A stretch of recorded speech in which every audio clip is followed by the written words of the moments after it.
Ladies and gentlemen, 25 minutes to first post. Once again, the turf rail is set at 50 feet for this opening day program at Kentucky Downs. Race 1 opens a 50-cent pick 5. There are several such wagers sprinkled across the program. Plenty of exotic options for you, including a $1 pick 6 spanning races 6 through 11. The program changes are on the television monitors right now. We thank you for joining us at Kentucky Downs, and we wish you the best of luck on opening day.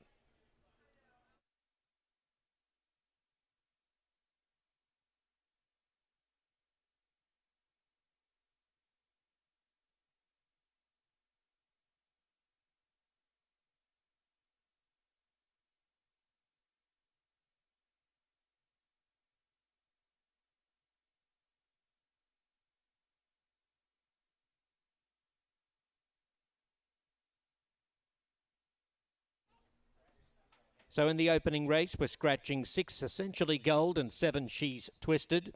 6 and 7 out of the first. Second race with 50-cent pick 4 wagering. Scratch 6 Sharp Mindset.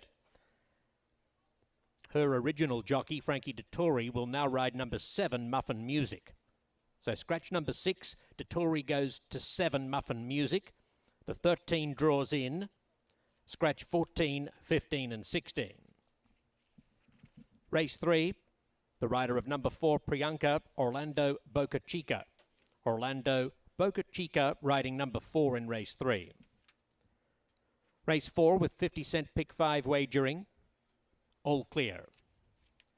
Likewise, the 5th has no program changes. The 6th race, opening the $1 pick 6, scratch 2 Dreaming Smart, along with 4 Johnny's Red Storm and 8 Backring Buzz. Scratch 2, 4 and 8 from the 6th. Race 7, opening another 50-cent pick 5. Scratch number 1, Happy Prince, number 1 out of the 7th. Also scratch 13, 14 and 15, the also eligibles. Race 8, opening a 50-cent pick 4. Number 5, Spa Prospector, has been scratched. Scratch number 5 from race 8. In the 9th, scratch the also eligibles, numbers 13 through 16. Race 10 is the featured Keeneland Sales Tapit Stakes. Scratch 4, Sherlock's Jewel. Scratch 5, Mountain Bear. Scratch 9, Quattro Centro. And number 10, Astronomer. Numbers 4, 5, 9 and 10 are scratched from the 10th race. Also, numbers 15 and 16, the also eligibles.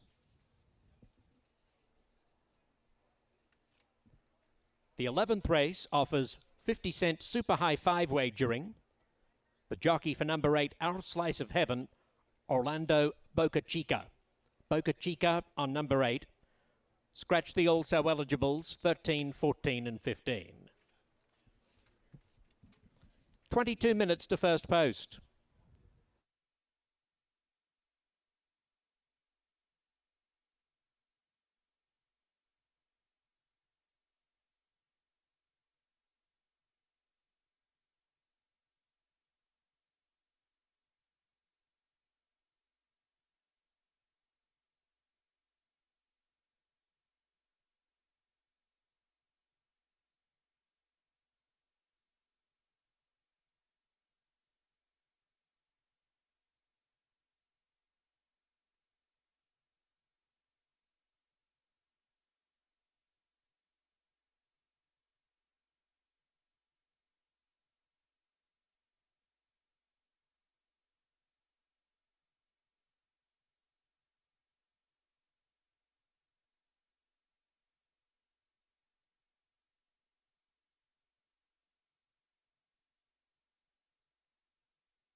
Well, hello everyone, and welcome to the 2025 season of racing right here at Kentucky Downs. It is a beautiful afternoon, 7 days of racing with over $30 million in purses and, of course, plenty of opportunities to make some money. I'm Brittany Erden, and I could not be more thrilled to be sitting next to this woman that I've learned so much from, Kaiten Bradar, who all of you know quite well. Kaiten, happy opening day. Happy return for you, Brittany. It's been a while since you've been here. It has. It looks fantastic. I've noticed a few upgrades that we'll talk about. A lot of changes in store, but look back at a little of the history when you stop to think that Kentucky Downs was originally known as Dueling Grounds and first started racing back in 1919. Now, the Dueling Grounds name comes from the fact that just across the border in Tennessee, dueling was illegal, but that didn't stop anyone from crossing the border into Kentucky where it was legal, and there on what was then farmland right here where the racetrack stands, many duels were actually fought. Well, the only duels we will be seeing today will be on that turf course. Now, there have been a few different eras of racing here at Kentucky Downs. It started with steeplechase racing, and in year 2, they moved to flat racing, of course, what we've become used to today. Another era began back in 1997 when ownership changed and the track was renamed Kentucky Downs to remove the stigma of the dueling that took place here. And bigger and better things going forward. From the time the track was purchased, the current owners, Ron Winchell, Mark Falcone, purchasing it back in 2019. At the same time, they purchased what's now known as the Mint Gaming Hall. And this year, they opened the largest sports book east of the Mississippi, Circa Sportsbook, as it's called. We like to think that this year is ushering in yet another era in Kentucky Downs history, one where we're going to bring some very exciting changes to our coverage of the races and perhaps the most exciting racing we've ever seen. Well, without further ado, let's talk about some of those new fun toys we have for all of you watching the great racing action from Kentucky Downs. Coming our way, that is what's called a high-speed cable camera. Should we give it a name? It's going to have a very important role. I like Citation. Role. Citation is a great name. Oh, I can see it just out of the corner of my eye. Give a nice wave to Citation. Now, what this is, it will run the entire length of this 3-furlong front stretch, and it will pace at racing speed. So it's truly going to give you unprecedented views coming out of that last turn until deep stretch. But that is not where the upgrades end. Joining us now from the paddock to tell us a little bit more of what we have in store for you from across the pond, a part of our hosting and analysis team, it is Nick Luck. Happy opening day, Nick.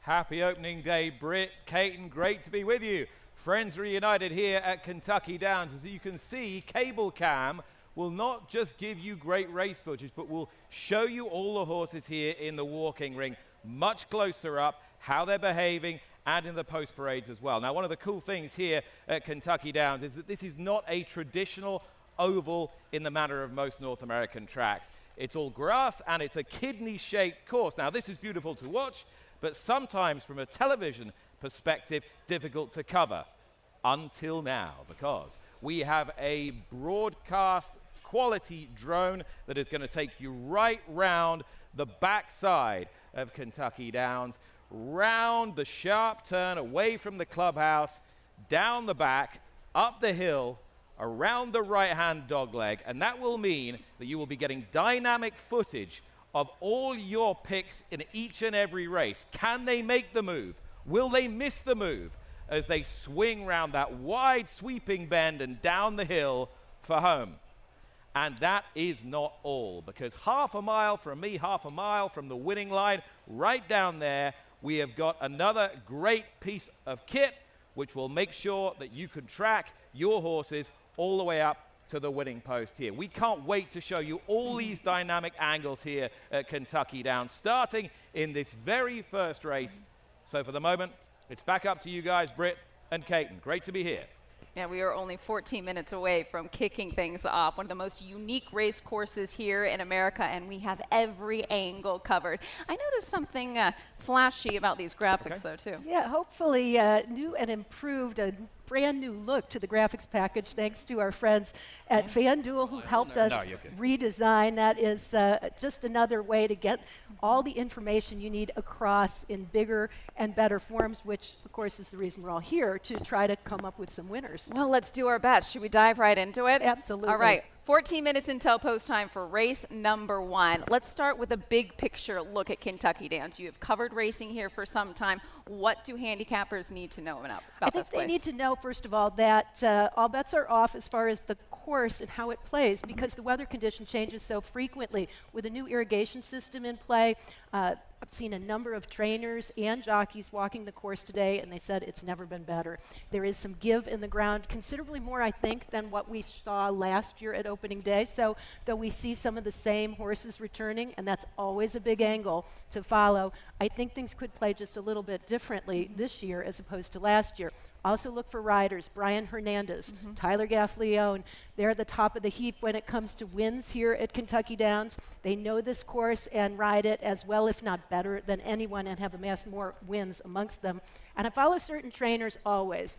Joe Sharp, Mike Maker. Those are trainers that point. Brendan Walsh as well was right at the top. And in the last couple of years, Steve Asmussen as well has pointed for this meet specifically and had a lot of success. So that, along with pedigrees, and remember, at the end of the day, we see some of the biggest prices come through too. But today, I'm leaning into some form and some predictability in some of these races. I think we're going to see some good performances from favorites. Well, let's see how we kick things off in race number 1. This is a maiden special weight event, 1 mile, of course, over the grass course for 2-year-old fillies. It does kick off a 50-cent pick 5. Kate, we are looking at the 5 right now, who got quite a bit of early money. That is Ritus. This horse, a daughter of Charlatan. Nice to see these first-time starters for Charlatan beginning to run. $350,000 purpose. Has some sharps works for Wayne Catalan. Yeah, Brittany, Ritus is a half-sister to a really good grass horse named Arklow. And Wayne Catalano does great work with first-time starters. Now, in many years of history, first-time starters were a little up against it, but that changed last year. We saw a lot of first-time starters hit the winner's circle here over the 7 days. So I think Ritus is definitely a horse to lean into, but I also liked the 8-horse Aggressive Lime, who's the current favorite at 5-2. It's a daughter of Authentic. Now, Authentic is not necessarily at the top sire you think of on grass or here at KYD, but he is a daughter of Into Mischief, who does great work everywhere, out of a mare named Cool Beans, who is an extremely useful, resilient filly and mare, and she's by Candy Ride. And Candy Ride and Twirling Candy, that line is one of the most dominant here at the meet. I like the workout pattern for the 8 Aggressive Lime. I thought we might get a little better price because I thought Riotous might take a little bit more money. We could see the odds change as we get a bit closer to post time, but those two are kind of the top picks, or where I start the discussion. I think you also have to respect a horse like Temple Goddess, though, who has experience going 7.5 furlongs, which is a little closer to the mile distance from a fitness standpoint. That could certainly come into play. And also made up a little bit of ground. I think this is not a race that's necessarily going to go right to the lead horses. Yet last year, you found the speed horses, you were in good shape. That might not be the case this time around. How much do you lean into post position here at Kentucky Downs? It can come into play. I think with the mile, they'll have a little bit of time to sort things out. But inside posts, ironically, can be a little tricky to maneuver with the bends of this particular course and the way it plays. And because it's so vast, outside posts are not necessarily as much of a disadvantage. So I don't mind those outside post positions. Shortest way around the track is that inside post. So the 1, Attagirl, 12-1 currently for Tim Ham, stepping onto the turf course for the first time in just the 2nd career start. We are taking a look at your long shot, Temple Goddess there, the 9, 13-1, dropping from that 20-1 morning line. In terms of this undulating course, what do you want to see? What about placement coming around that far turn up the stretch? Well, I think it's a hard call right now because it is a testing stretch. You think it's over, and then it's still got a long way to go. You want to be in striking position. If you're so far back that you have to circle the field off the turn, it's very hard to keep that momentum going the entire length of the stretch. So I look for horses that are tactical, maybe just off the pace setters and poised to be able to make up some ground. I should mention this race kicks off the first of 3 pick 5s over the course of the afternoon, and we're also adding a pick 6, which is $1 pick 6 starting in race number 6. So there are a lot of opportunities. The key is going to be to pace yourself yourself as you work your way through the crowd. There's a look at the one, Addie Girl, a horse who she looks really bright, has a nice energy level about her, seems to be enjoying herself here in the paddock, and she's another at a price that, though I don't love the inside post position for any young, inexperienced horse, making her second start is a good angle for Tim Ham. She ran credibly on the dirt, and I think she could improve on the grass. I'm curious what you make of the play on the 2 Tiki Hut. This is a first-time starter for trainer Jack Sisterson by Tom's Day Top. 5-1 now. Well, I think Joel Rosario is another jockey you can add to those that seem to ride the course really well and have had a lot of success here. I think that's part of it. I also think that the mare, Just Be Kind, was very useful on the grass, and that's part of the play. For me, I'm a wait and see with the Tom's to Toss. Some take to it with the Smart Strike line, but others, you just think more of dirt. So it was a mixed bag for me. 6-1's a little low for this horse as far as the workout pattern and the guesswork to see whether she likes the grass. 8 minutes until post time to kick off things right here at Kentucky Downs opening day. 11 races on our card today, and the feature is the Tapit Stakes with $500,000 purse right there. So 1 mile the distance here for these 2-year-old fillies. I gotta say, most of them handling themselves quite well down there.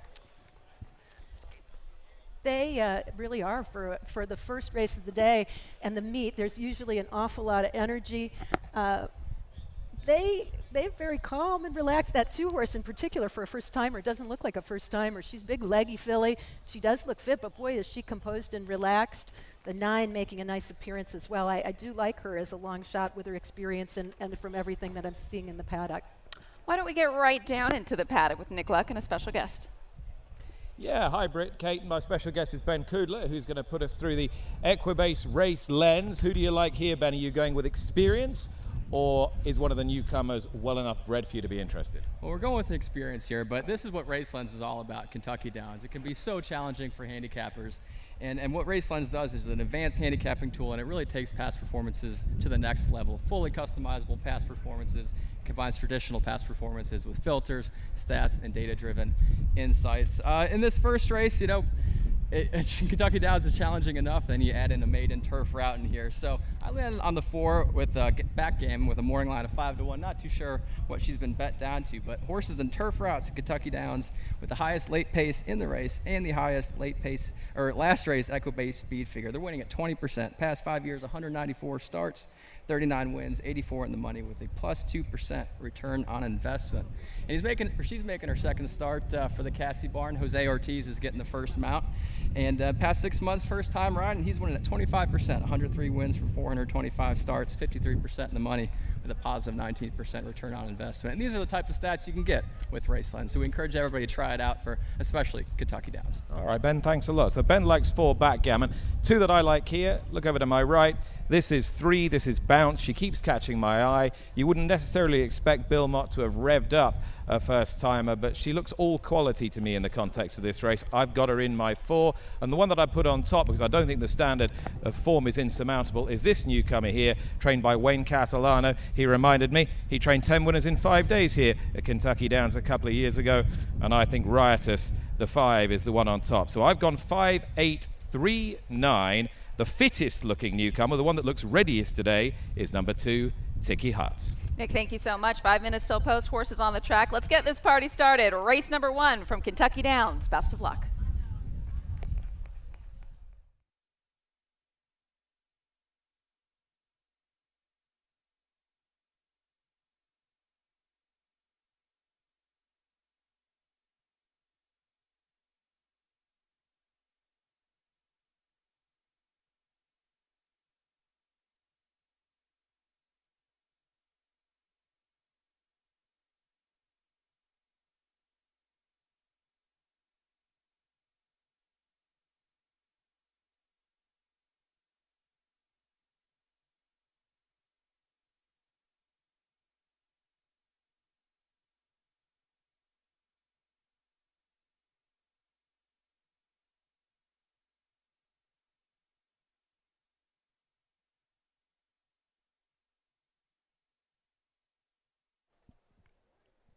The field is on the track for the opening race.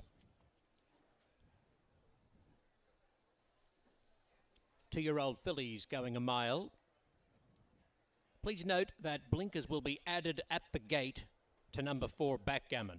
Backgammon number 4 is parading without blinkers, but they will be added at the gate. Scratch number 6, Essentially Gold, along with number 7, She's Twisted. 50-cent pick 5 wagering available. The first race named for the Keeneland Sales.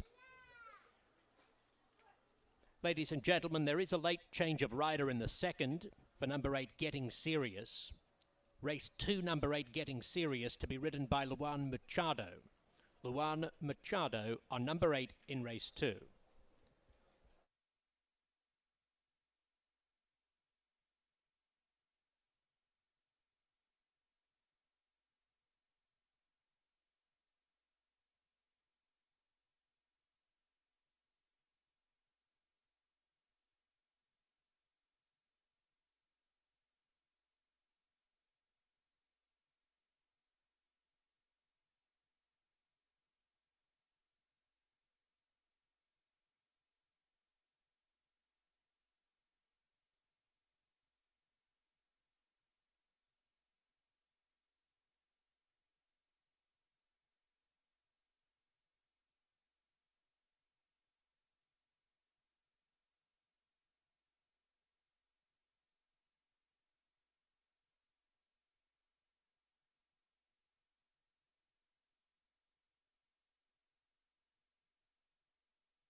Approaching the gate.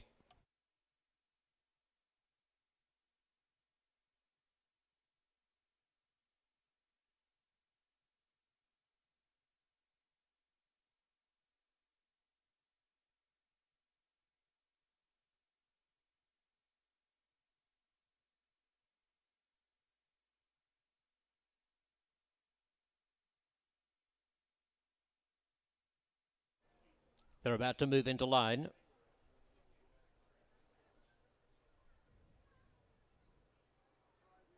Hattie Girl comes forward with Aggressive Lime.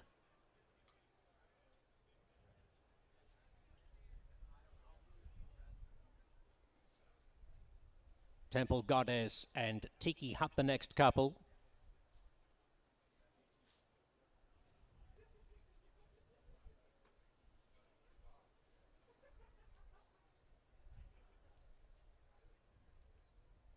More carrots about to move into line.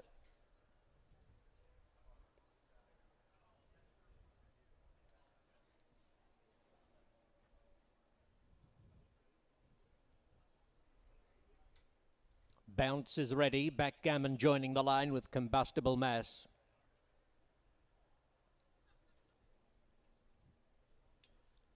Riotous is the second last, and Annabelle B will complete the line. 2-year-old fillies travelling 1 mile in the Kentucky Downs meet opener. Todd Stevens to effect the dispatch. They're ready to go. Racing. Annabelle B slow to move from the outside stall, drifts back a clear last. Hattie Girl showing good speed along the inside. Bounce moving up, and so too Riotous with Backgammon, and Aggressive Lime is out wider on the course, pushing on for a share of the lead, and Temple Goddess posted very wide. They're followed by More Carrots in the second half of the field. Tiki Hut back towards the inside. Combustible Mass second last, and Annabelle B is back 6 lengths off at the tail of the field. Riotous leads the way into the far turn. 3/4 of a length to Aggressive Lime, and 2 lengths away third Temple Goddess. They're followed by More Carrots moving up on the outside of Backgammon. That pair some 5 lengths off the lead, with Combustible Mass around those, followed by Tiki Hut, Bounce, and Addie Girl, who comes off the rail next to last. And back at the tail still is Annabelle B.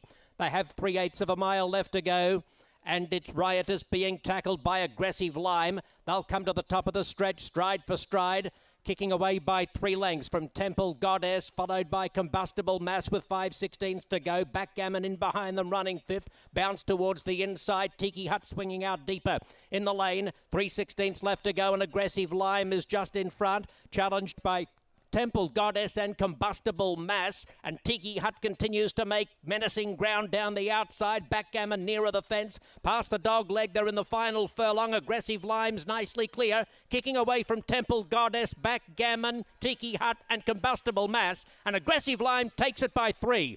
Temple Goddess was second, Backgammon third, Photo fourth to split Combustible Mass and Tiki Hut.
The unofficial result has number 8, Aggressive Lime, winning the opener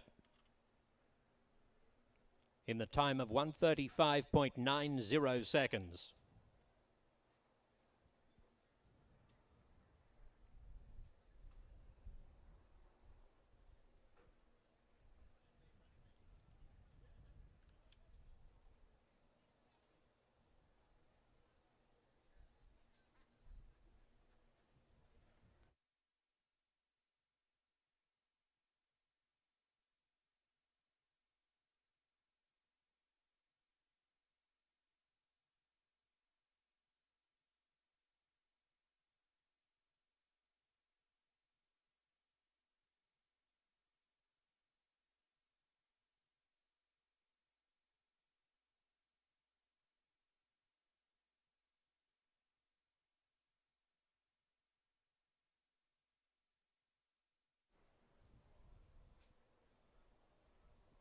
Aggressive Lime, the first winner of the meet. A dark bay or brown filly by Authentic from the Candy Ride mare Cool Beans. Aggressive Lime, bred in Kentucky and raced by Magic Cap Stables. Brad Cox trains this successful debutante who had Tyler Gaffalione aboard. Race 1 was named for the Keeneland Sales.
Ladies and gentlemen, our apologies for the delay with confirming placings, but it is 8, 9, 4 and 11 on the opening race.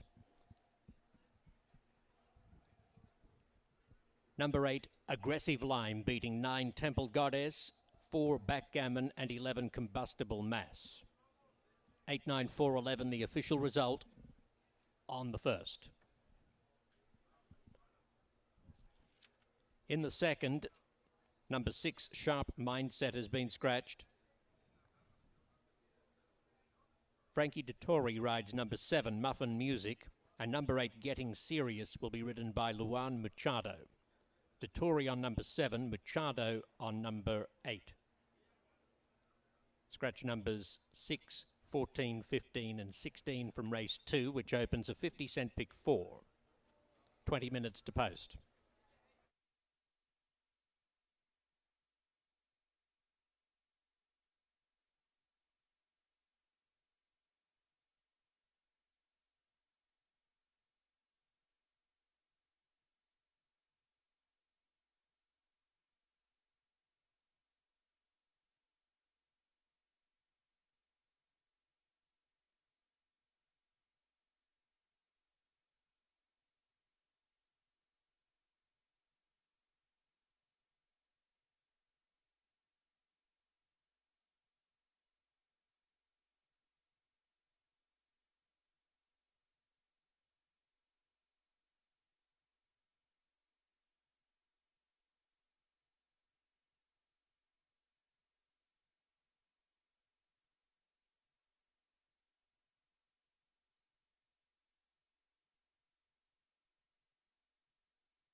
To us, envy is a good thing.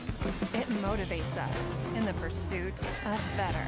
Like crafting a bourbon, even the angels would envy. Angels envy, worth the envy.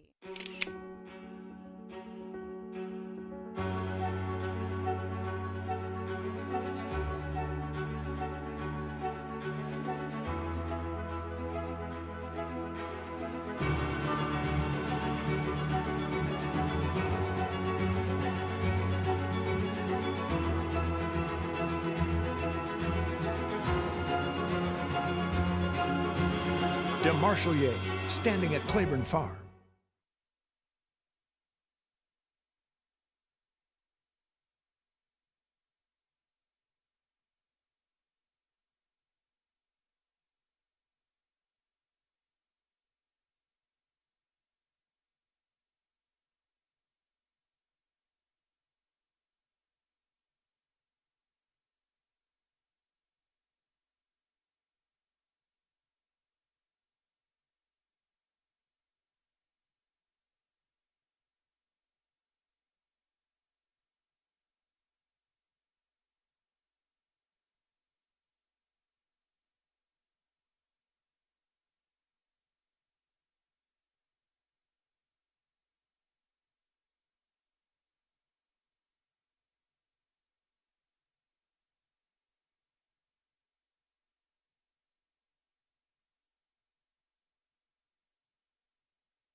Well, we are off and running here on opening day at Kentucky Downs. A formful start to the meeting. Joining me now on the desk is Nick Luck. Great paddock insight there for you.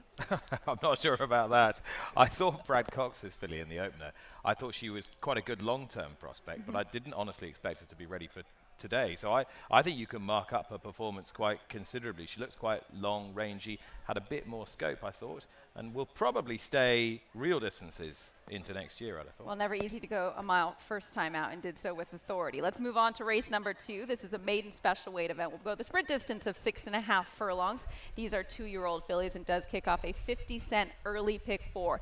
Taking a look at the tote board right now, lukewarm favoritism on the 7, Muffin Music, 7-2 currently, and you get Flying Frankie Dettori aboard. Jockey switch, 7 Muffin Music. Frankie Dettori was booked for one of the scratched horses, takes over from the originally booked Victor Espinoza. It's the old firm, Wesley Ward and Frankie Dettori on turf, naturally leading people towards a filly that has the benefit of experience, unlike some of the touted newcomers. However, there is relatively little turf in this filly's pedigree, and although she ran respectably at Monmouth on her debut on the lawn, she was well bet that day, and I think she came up a little bit short. I'm not surprised she's a bit tepid at 7-2.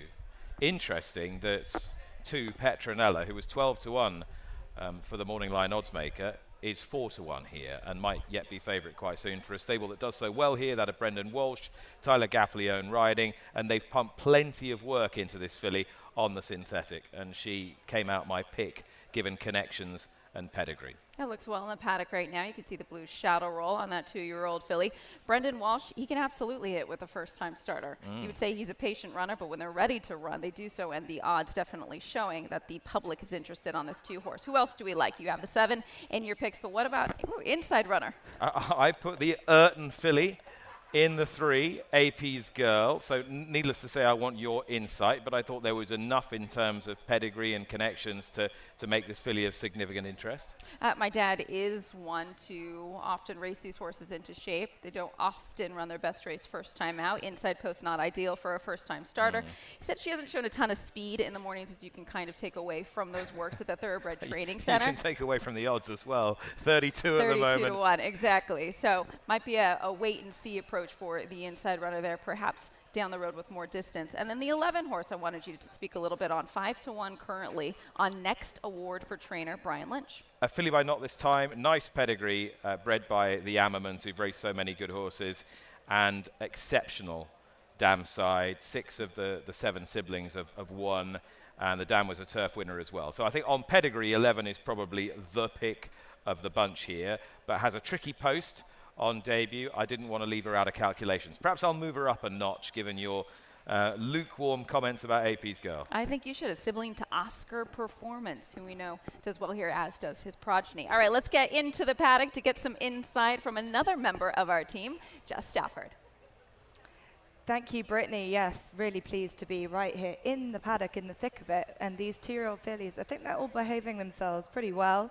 And as you have both mentioned, we've got some newcomers in here that really struck me from a pedigree perspective, especially 11, who's looking nice and well in herself, nice and relaxed. And I thought taking this first day out at school all very well in her stride. Number 7, Muffin Music, was definitely my pick at the paddock. She's a big, rangy filly, and yes, she may have just needed the run first time out, but the Wesley Ward barn do so well with second-time maidens. They hit 27% and 22% on tough sprints. And got to say, Wesley's second runner, horse number 13, who's just come past me, should have also looking quite a striking individual, a daughter of Not This Time. And again, Wesley does very well with newcomers, but this one probably a more of a stronger looking individual, and definitely a type that will potentially benefit from this run. But in general, a good-looking field, and was looking forward to seeing if I was going to be taken by a newcomer over the horses that have run before. I think number 3, Chrysalism, switching back to the turf, was the one that I was intrigued by, and I thought that a reasonable effort on debut at Belmont on the turf, and then a slight poorer show, switched to dirt last time. But the trainer, as we know, Graham Motion, does very well switching horses, and this horse again looking good and just slightly on her toes as she leaves the paddock. But all in all, a good field, very well behaved, and some nice models, I think, ones to go forward, Nick. We appreciate these youngsters being well behaved in there. Of course, all of these sites are new for them, and especially the course being a European style course, very open once they get out there. So as you can see, the one a little bit skittish to step onto the track there. 7 minutes intel post time for race number 2. Let's get out onto the track for the post parade. Best of luck.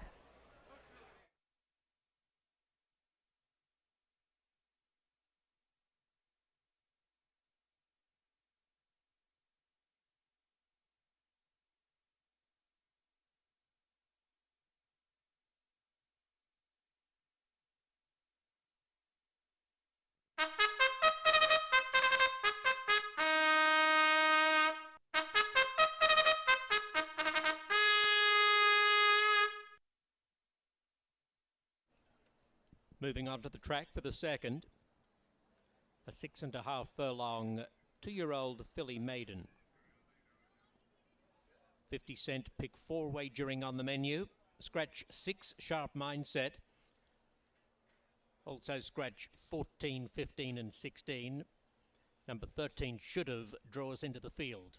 2 jockey changes. Number 7 Muffin Music, Frankie Dettori. Number 8 Getting Serious, Luan Machado. Dettori on number 7, Machado on number 8.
The field is approaching the gate.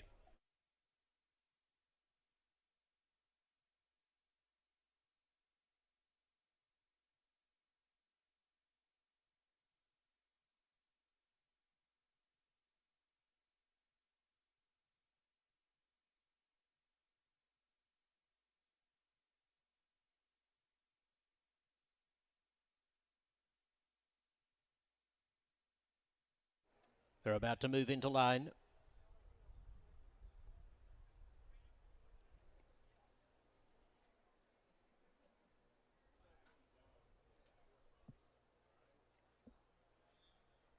AP's Girl takes the inside stall. Getting Serious coming forward. Followed by Petronella.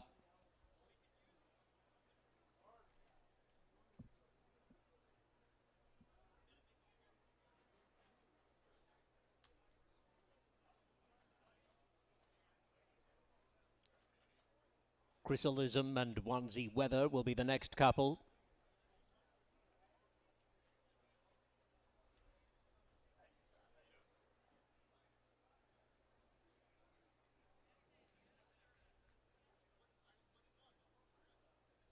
Agrippina joining the line. Last curtain call.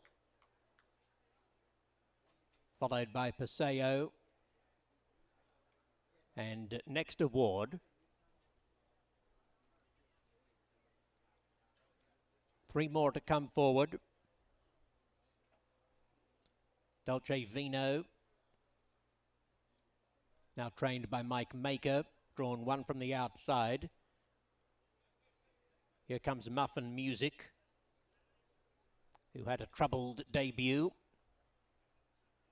Muffin Music to load, and Should've, drawing in off the also eligible list, will come from the outside gate.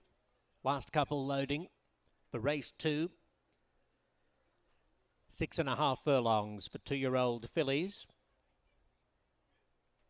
Should've, beneath Joel Rosario, the only one away. It's a perfectly behaved bunch in the gate. All locked away, they're ready now. Racing! Muffin Music gets away very cleanly today. Petronella, AP's Girl, Chrysalism near the inside. Muffin Music going up towards the lead with Dolce Vino, and Should've is right around the outside to challenge as they race through the first quarter mile or so, and Should've pressing on from the extreme outside post position, goes past Chrysalism, takes the lead by half a length. Dolce Vino hot on their heels third. Muffin Music is 3 lengths back fourth. A gap of 2.5 more to Petronella racing midfield, Getting Serious around her. Last curtain call back along the insides, losing ground. Agrippina next in the purple colours, 10 off the front. A long margin to Next Award as they reach the top of the stretch. Followed back near the tail of the field then by Onesie Weather and AP's Girl. They're homeward bound at the quarter pole. And it's Should've on the inside, clinging to a narrow lead, but Muffin Music's on the scene smartly for Dettori. Chrysalism is between them, battling on, but beginning to struggle a little now. Petronella joining in, and wider out comes Getting Serious from well back. The lead belongs to Should've. Should've still clings to the lead. Petronella charging out wide with Getting Serious. Should've just in front. Photo. Should've got there by a neck from Petronella, and Getting Serious down the outside third.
Should have. Drawing in off the also eligible list, captures race number 2 for Leal Stables. She's a dark bay or brown filly by Not This Time from the Blame mare, More and Likely. Bred in Kentucky by Mr. and Mrs. Roy Jackson. Trained by Wesley Ward and ridden by Joel Rosario.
Confirming 13-2-8-7.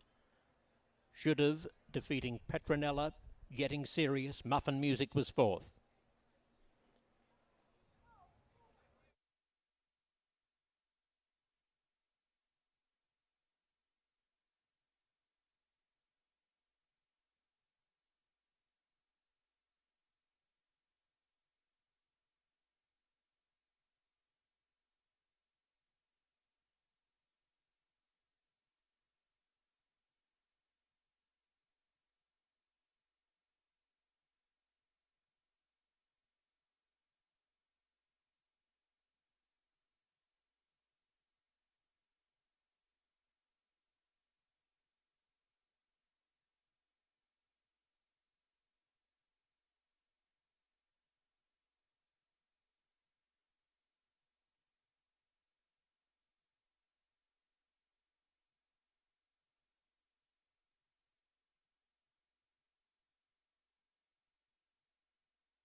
Placings official.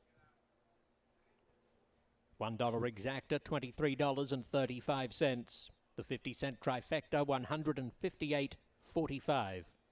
10-cent superfecta, $149.52. The $1 double, $13.37. Result official on the opening event. Race 3 comes up in 24 minutes.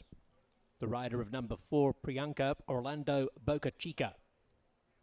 Orlando Boca Chica on number 4.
race. Very professional and very fast.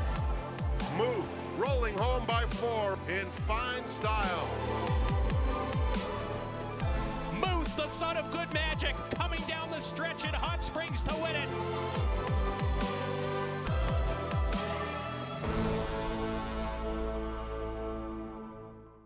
There's no doubt that Kentucky Breds, are number one. It's a great program, bottom line. I think it's the best in the country by far. Horse raised in Kentucky is an advantage. You talk about the Kentucky breeding program, I think it's immeasurably the best. They've got the best mares and the best stallions there in the state. The great ground they're raised on here in central Kentucky, it seems to be the best. The purses that the Kentucky Breds are now running for matches how dominant they are.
Race 3 upon us in just about 16 minutes time. So the formfulness continues. We had a 5-2, okay, lukewarm favorite to the win the last race. The formlessness, really, we should say, shouldn't we? But you know what I mean. The market has been dictating. That it has. Yeah. Okay, we'll see if it does so. Again, the 7 are current favorite in race number 3 at 6-5. This is a 1.5 mile race. Second level allowance, fillies and mares, 3-year-olds and upward. And I'm going to start with the favorite who's also your top selection.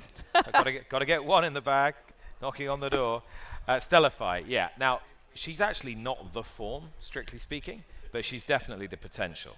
So she's won her last 2 at Churchill. She's never run this far, but everything she does in her races suggests that it won't be a problem. I love the way that she relaxed in front last time.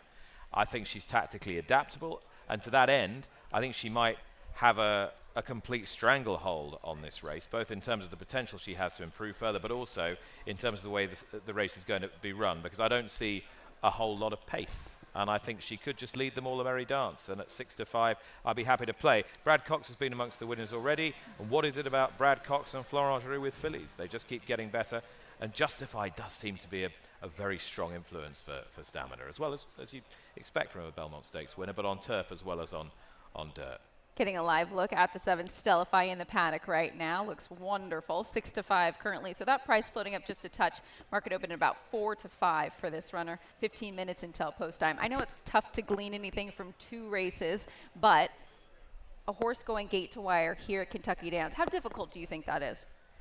Well, I think as the standard of horse improves, then it shouldn't be difficult, provided that the riders are getting the fractions right, even with the undulations. I think in the early years of this meet, because the horses weren't of the quality they're at now, there was probably a tendency to try and use the track a little bit to gain every advantage you could, which probably tempted people to go too fast. The ground was riding slick, and therefore horses would come off the back, or horses would fall in. But I think now, if you've got the right horse, why can't you get out on the lead and rate that horse and go the right fractions? You should be able to win here as well as you can win anywhere else. Here's the one who's a a tremendous mare, Holy Foley.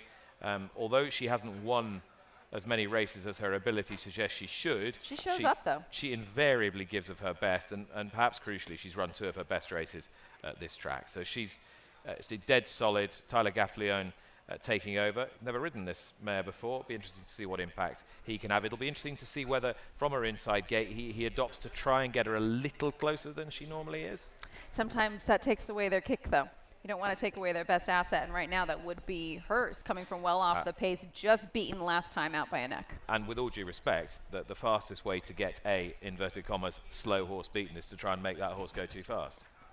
We'll see what Tyler Gaffleone has in store for the one Holy Foley, currently at 3-1. Here's the 2, Parish Lane. We'll be adding about 1/8 of a mile after a 4th place finish last time out at Delaware. So Eddie Keneally sending out this runner, kind of a mid-pace. We'll have the benefit, because you mentioned a pretty paceless race, of being closer to the favorite. Doesn't she look well, too? She looks fantastic in her coat, Parish Lane. Another daughter of Justify. There's bags of stamina in her pedigree, and therefore it's no surprise at the time she tries a 1.5 mile plus, she acquits herself extremely well, as she did most notably at Turfway earlier in the season. This is a better race than that, but she comes here off the back of a solid effort in Graded Stakes Company last time, a reproduction of that, and she should at least be in the frame, though I think the bottom one has more potential. I mean, thus far, we're talking about horses where 1.5 miles is the name of the game for them. We were just showing the 5 to you just a minute ago. You Know Nothing. Second off of a brief layoff for trainer Miguel Clement. This horse also experienced going 1.5 miles, run well. How do you rank this 4-year-old? Well, I suppose you've got to ask yourself, is there any reason why she'll reverse the form from Saratoga last time with Holy Foley? And I suppose the only argument is that she might lie a little handier, but she's not blessed with bags of early speed either. So I can't honestly see any obvious reason why she's going to reverse the form with the top mare here. 3-1 currently on You Know Nothing. Joel Rosario aboard, looking for back-to-back victories after scoring aboard the Wesley Ward Firster in the last race. The 6th horse is Cha Cha Tap, another horse that will definitely need some pace to run into, coming from downtown. Yeah, and the more you put the pieces together, the more you think, well, who is going to give Stellify much bother? I'm guessing that the California horse is going to do best.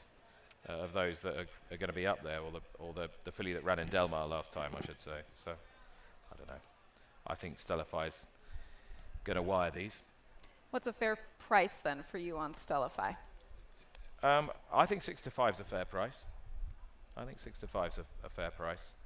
You know, your main danger is a mare that has run very well here a couple of times, but finishes 2nd and 3rd a lot. You know, finds a way of getting beaten and not having the tactical pace to be in the race at the right time. I think Parish Lane, as I say, might be the danger. I didn't think that was a bad run in a stake at last time. Since I have you, 10 minutes until post time for race number 3 as jockeys get the leg up. What track back home does this racetrack remind you of? I've been asked that so many times. It's probably got a little bit of everything. It's not completely dissimilar to Epsom insofar as that you climb and then do the right-handed dogleg and then go left, but it's the elevation is nowhere near as significant, and the clubhouse turn is a little sharper. It's a sort of a cross between Catterick Bridge and Bath, I would say, maybe the nearest. And lastly, what kind of horse do you need to suit a track like this? Well, a horse who's tactical. Horse who's tactical. A horse who's, most importantly, a horse who's well balanced. You know, and it sometimes look at a horse and go, oh, they're really big. They won't act round Kentucky Downs.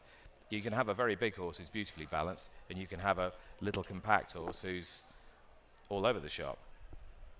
You know, if they're balanced and they like a sound surface, then they'll go well here. Well, that horse right there, a little better than tactical, will be forwardly, I should say, not forwardly placed, on the lead underneath Florent Giroux. Your selection?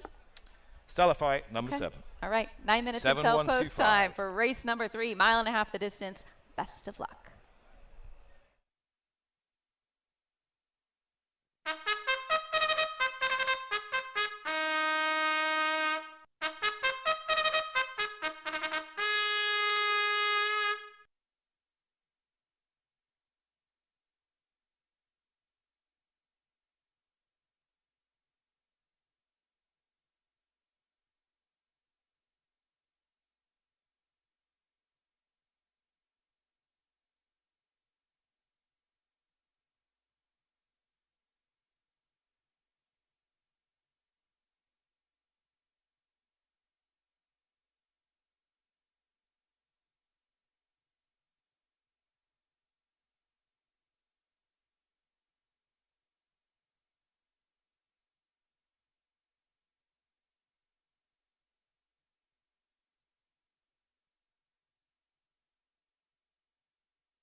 The field is parading for race 3.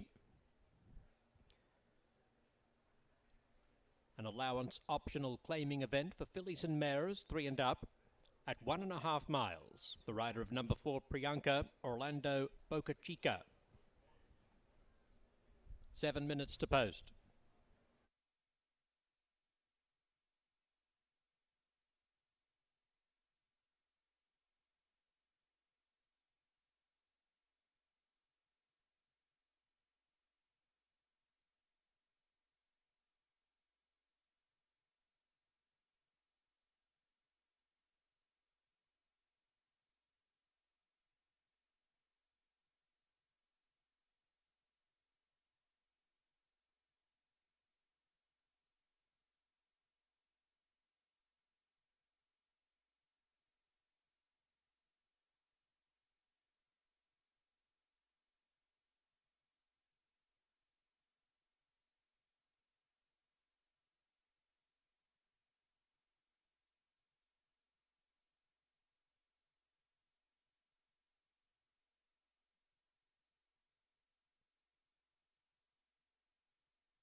Ladies and gentlemen, the best turned out horse for this third race is Stellify number 7.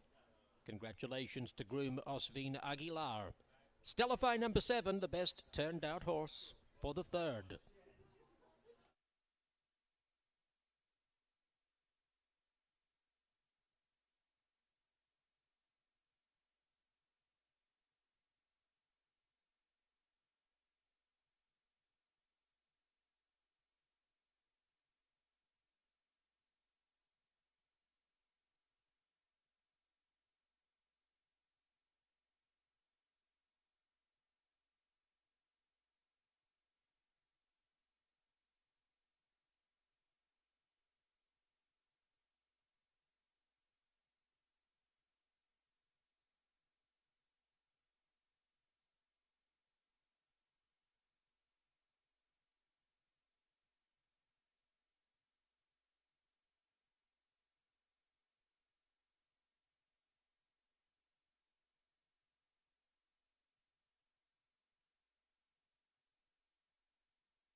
Ladies and gentlemen, your attention please. There is a late scratch in this race. Number 4, Priyanka, has just been scratched. Late scratch of number 4, Priyanka.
The field is approaching the gate.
Entering the gate. Holy Foley to the inside. Joined by Parish Lane. Miss Goodbar.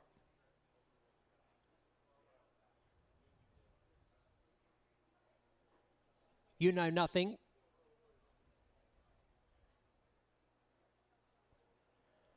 Cha-Cha Tap coming along. Stellify will complete the line.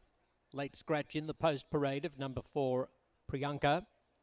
Field of 6 fillies and mares. In race number 3, they're all set, ready to go.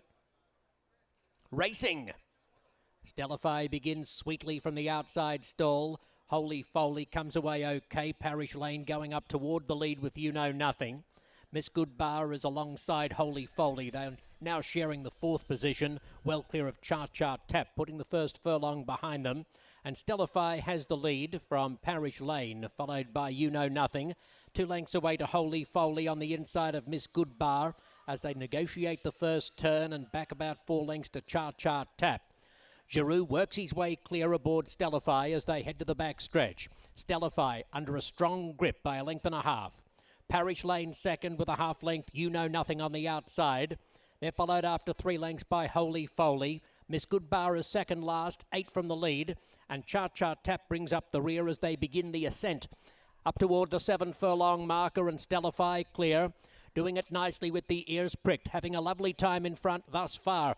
Parish Lane's in strife. Parish Lane's being eased out of the race. And You Know Nothing now comes through to second as they top the hill, 6 furlongs to go. Stellify in front from You Know Nothing. Holy Foley.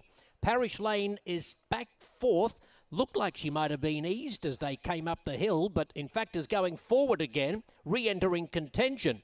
She's running her race in patches, to put it mildly, as they pass the 3/8 pole and swing around the far turn. Stellify's in front from Parish Lane. You Know Nothing, followed by Holy Foley, and 5 lengths to Cha-Cha Tap, edging by Miss Goodbar. They're around the far turn, and Stellify has had the lead pretty much from the outset, and is about 1.5 lengths clear from You Know Nothing and Parish Lane. Holy Foley edging off the rail for Gaffaleone. She missed by just a half length at this course and distance last year. As they reach the top of the stretch, Cha-Cha Tap back 5th, Miss Goodbar 6th at the top of the lane, 5/16 to go, and Stellify being now roused along in front by Giroux as she seeks a 3rd consecutive win, but on the outside, You Know Nothing and deeper out Holy Foley, both represent danger. The whip's out on Stellify with 1/8 of a mile left to go, and she is responding. Stellify kicking away again from You Know Nothing. Holy Foley is 3rd, Stellify showing the way home from You Know Nothing, and Stellify takes it. Too good. Second, You Know Nothing. Holy Foley 3rd, a long way clear of Cha-Cha Tap, and then Miss Goodbar and Parish Lane ended up at the tail of the field.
Unofficial placing, 7 Stellify defeating 5 You Know Nothing and 1 Holy Foley, with number 6 Cha Cha Tap finishing 4th.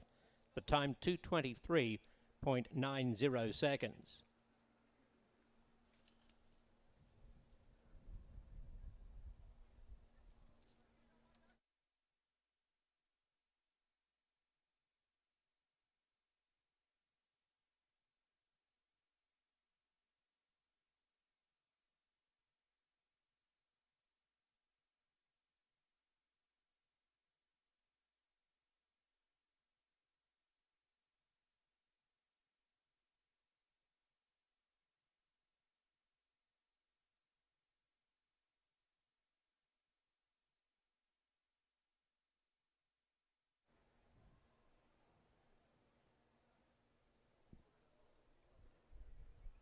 Stellify makes it 3 consecutive victories.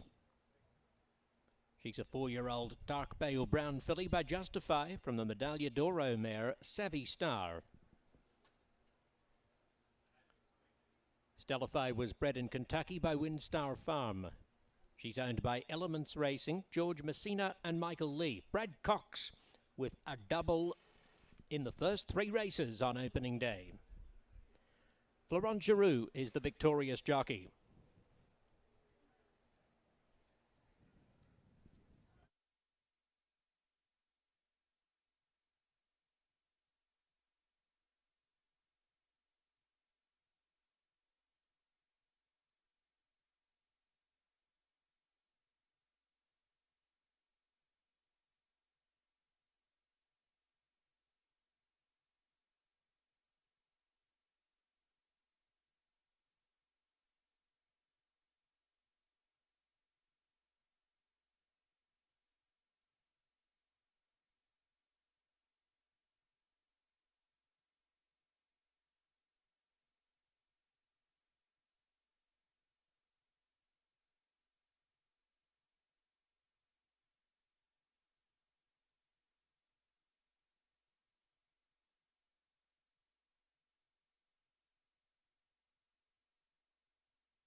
The result is now official. Placings officially 7-5-1-6.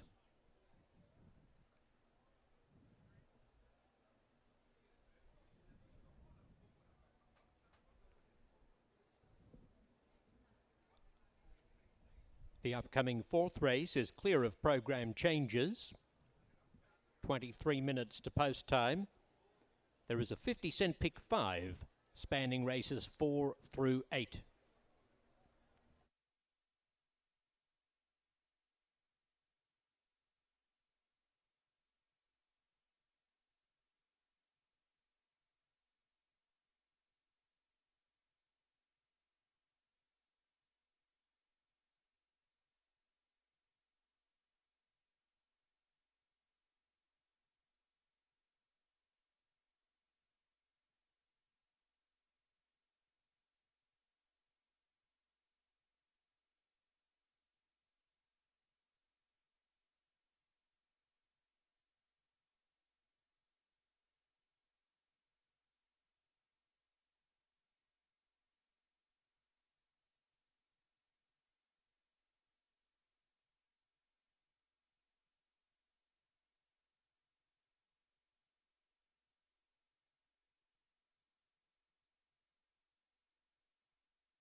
We get that look that we're going for when it comes to this.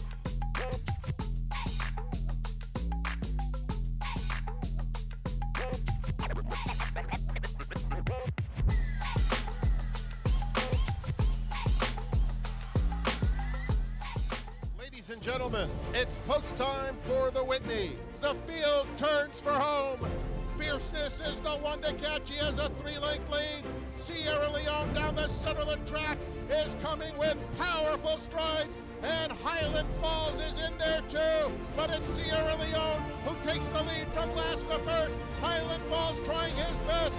Sierra Leone has won the Whitney. Gun runners on top of the world.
Well, Stellify, your favorite, takes them gate to wire in the last. Trainer Brad Cox getting his second victory on the day. Joining me on the desk is Jess Stafford. Jess, this is your first time to Kentucky Downs. What's the initial impression? Yeah, Brittany, thank you. It's great to be here. Superb to be part of the team alongside you, Nick and Caton. And yeah, it's been so warm. The moment I arrived, everyone is so welcoming. It's such a lovely atmosphere here in Kentucky. And I've just loved the fact that I can just step straight from the hotel into the racetrack. That's what more could I want? Convenience. We appreciate that. Well, we're about 13 minutes away from race number 4, so we're going to need all of your insight and analysis for this one. It's an allowance optional claiming event, 6.5 furlongs the distance for fillies and mares, 3-year-olds and upward, and it also begins another 50-cent pick 5, so plenty of wagering opportunities for you and a chance to make some money.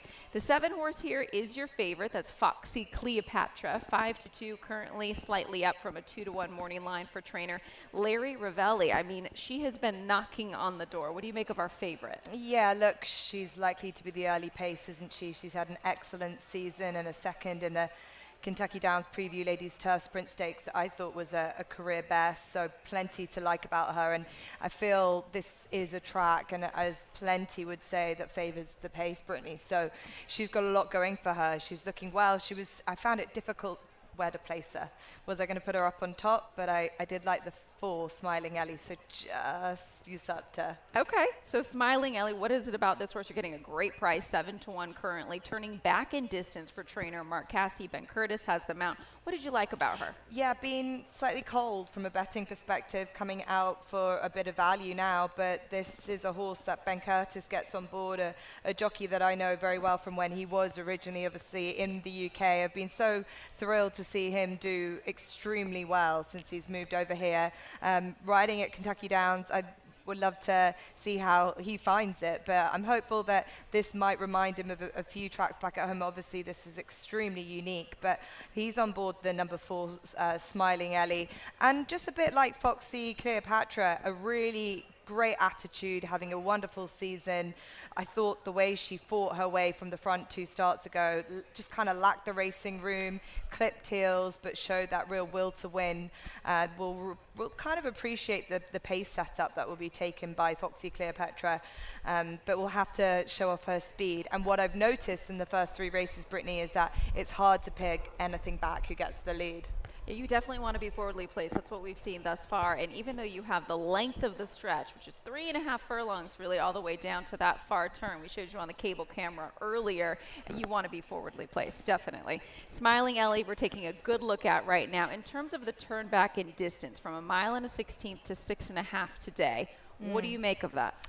Yeah, well, from what I've learned and from exploring the track, I got the opportunity to have a real feel for the track, and I went on a little cart to take myself around. That 6.5 might just feel all right for a miler. It might just be, look, with the undulations and the turn, I wouldn't mind a horse coming back just that little bit, but I would probably favor a horse that's turning back in distance, just purely because of what you had to say, the undulations. You need that stamina and endurance to finish going uphill. Yeah, certainly. I think we're going to find that a lot this week. I would say going up from the 6 to the mile will be something that we're just probably going to kind of get used to.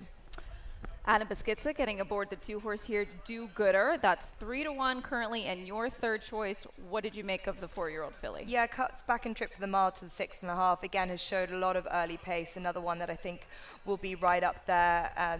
Look, is another horse that's been pretty busy, showing good bias speed figures. And I just thought that this horse could be another one that's going to try and give Foxy Cleopatra something to think about at the start. Positioned very nicely in 2. It's been interesting. I've heard a lot of people say that you don't want to be too on that rail, but position 2 could be just about all right, and thought that horse will show plenty of pace as it has done this season. Do Gooder definitely likes to be forwardly placed. Most of the victories have come in gate-to-wire fashion, but we'll have to contend with the speed of the 7, as you had mentioned earlier, adding a furlong in distance today. Lastly, just some quick thoughts on the 8-horse. Yeah, the 8 out too late. Another sprinter. This trainer, as we know, Mike Maker, has done exceptionally well here. This horse just needs to be a little bit quicker from the gates. I've seen on some of the former runs recently, just hasn't been getting the gate speeders. I think that it can, but if Out Too Late gets that speed, then I don't think it's without hope, but just maybe at this stage, probably a little bit more of an outsider's shot. Does not want to find himself too far out of it. All right, that is your field stepping onto the track. 8 minutes until post time. It's pick 5 time again. Good luck.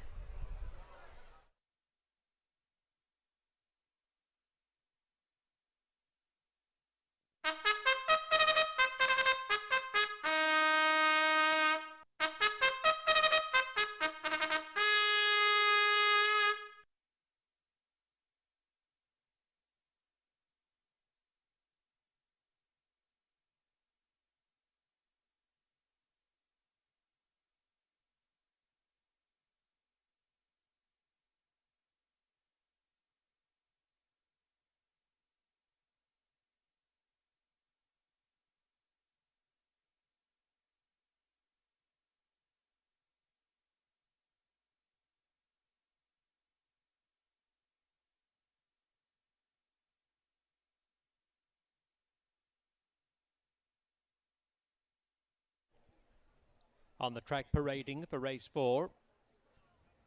Fillies and mares, 3 and up, going 6.5 furlongs in this allowance optional claiming event, which begins another 50-cent pick 5. 7 minutes to post.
Ladies and gentlemen, the best turned out horse for this race is number 7, Foxy Cleopatra. Congratulations to groom Jerry Dixon. Foxy Cleopatra number 7 wins the best turned out for race number 4.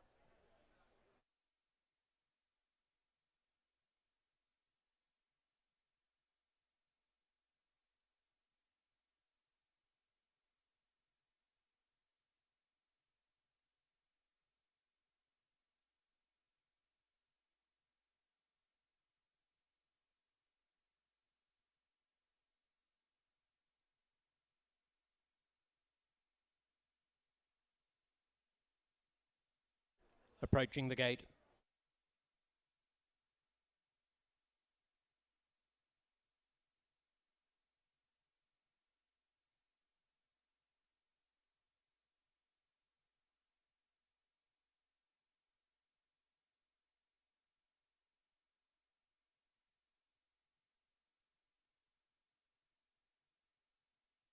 Moving into line. Freedom Speaks to the inside post position. Sickle Dance comes forward, followed in by Crown Imperial. We have a couple of past stakes winners in this field, but neither from last year's meet. Crown Imperial number 6 won the 2023 Untappable Stakes, and number 1 Freedom Speaks took the Music City Stakes 3 years ago. Musical Note and Do Gooder are in there with Foxy Cleopatra. Smiling Ellie locked away and Out Too Late will complete the line. 6.5 furlongs for these fillies and mares. They're ready to go. Racing. Do Gooder showing pace. So too Foxy Cleopatra. Musical Note, Freedom Speaks along the inside, is easing off the pace, and Crown Imperial working forward in the black and green colours. Foxy Cleopatra clears them comfortably, leads from Do Gooder, who switches around the heels of the leader, moves up within a half length. A gap of 2 lengths to Freedom Speaks. Crown Imperial travelling 3 wide. Smiling Ellie splits that pair with 2 lengths off to Sickle Dance, passing the 3/8 pole. She'd be some 6 or 7 lengths off the lead. And back towards the tail of the field then is Musical Note as they approach the top of the stretch. Out Too Late is 6th one off the fence. Reaching the top of the lane at the 5/16 pole, and Foxy Cleopatra just leads. Taken on by Do Gooder. They're followed down the outside by Crown Imperial.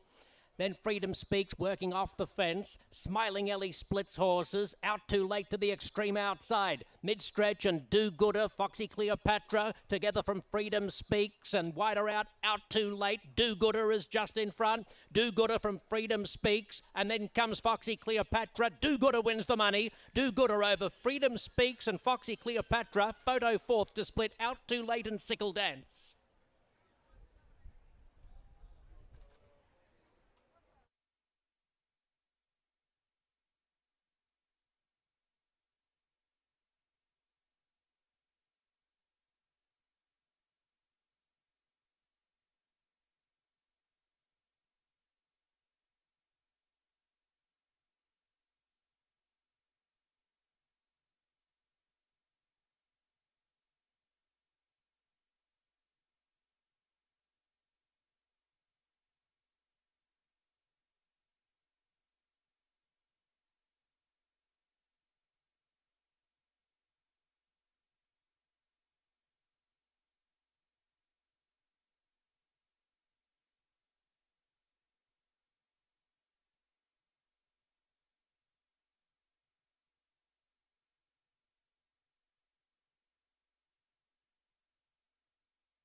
Do Gooder, number 2, is the unofficial winner. We stand by for the minor placings. The time 1:15.10 seconds.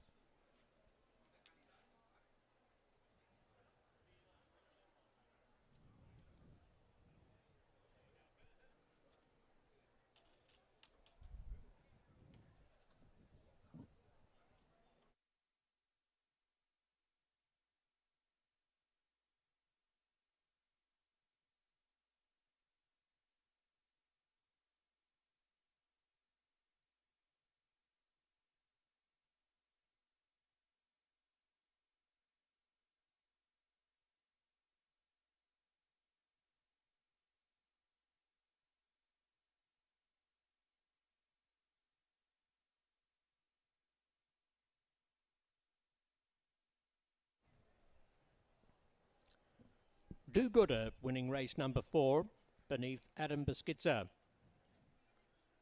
She's a dark bay or brown 4-year-old filly by Good Samaritan from the Street Boss Dam, Kumar, owned by Copper Thoroughbreds and trained by Gina Antonucci.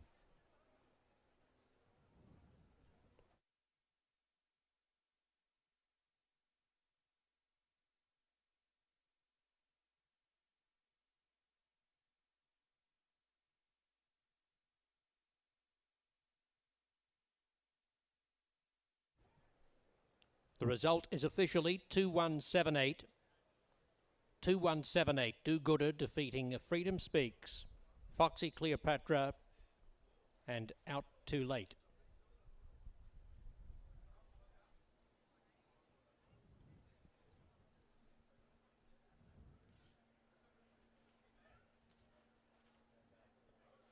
The 5th race is clear of program changes.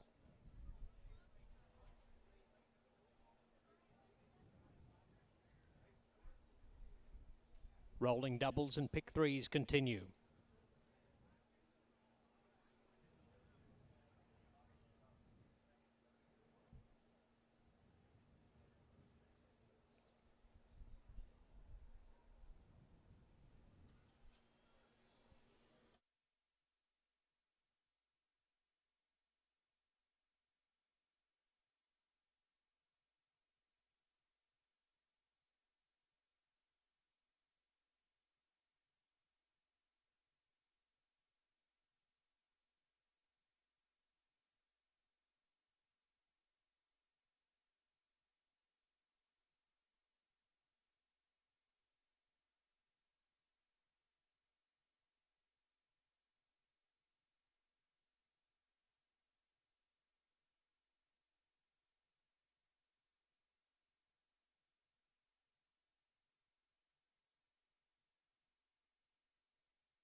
Experience it all in one place at the Mint Gaming Hall, Kentucky Downs. Enjoy a night out and exquisite dining at Iron Steakhouse. Sip crafted cocktails while enjoying live music at Midnight Bourbon. Keep the fun going with the latest games and live entertainment, or make it a sleepover and stay at our all-suite hotel. Looking to host an event? Check out our versatile spaces, all just 30 minutes from downtown Nashville. The Mint Gaming Hall, Kentucky Downs. All it takes is a spark. Flame Away comes alive. Flame Away takes the Skidmore. Scat Daddy's only son at stud to win stakes at 2, 3, and 4. Flame Away has the lead. Flame Away, winner of the Sam Davis. It's Dark Saffron, Nakatomi, Nakatomi the outside, Dark Saffron, look at Tuz diving again, but it's going to be all too late, Dark Saffron. Flame Away, standing at Darby Dan Farm. Get up! Get up! Get up! Get up! In with a shot, too. Ragtime takes the lead, has to fend off Kilwin, who just keeps on coming. Kilwin or Ragtime? Kilwin on the outside. Kilwin gets off. I'm speechless. We have an unbelievable group of partners, great horsemen, and this has been an unbelievable journey.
4 races in the books and 4 favorites crossing post first. We are coming up on race number 5, which is just 18 minutes away. We're going to try and find some prices here. The 5 right now is your current favorite at 7-5.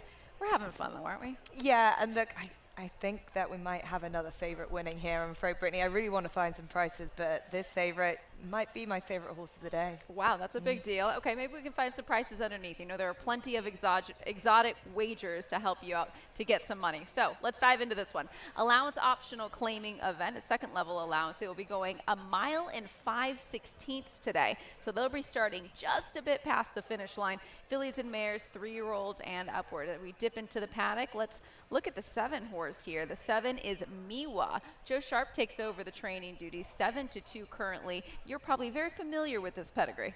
Yeah, this is a beautiful European pedigree, a daughter of Sayuni, and the dam is out of the Great Lake Deep Impact. She's a horse that had a lot of talent when she was formerly trained in France, and she was a winner on soft, sort of wet going when she was out there and showed good form on that kind of surface. So very different to what we have here. I wouldn't have rated her form in France as high as Unreasonable, who we'll get to, horse 5, who was also formerly a European runner. But this horse, Miwa, the former connections have tried her in tough company, including that grade 1 in Saratoga. You know, is that level of form good enough now dropping in grades? It's a significant drop in class, but for me, it's the question about the ground, the quickness of the turf. Is that something that she really wants? Plenty of sun, and the turf course looking phenomenal. Definitely listed as firm. Perhaps that's not what she wants. All right, let's talk about the 5 Unreasonable, getting the public's attention as well as yours.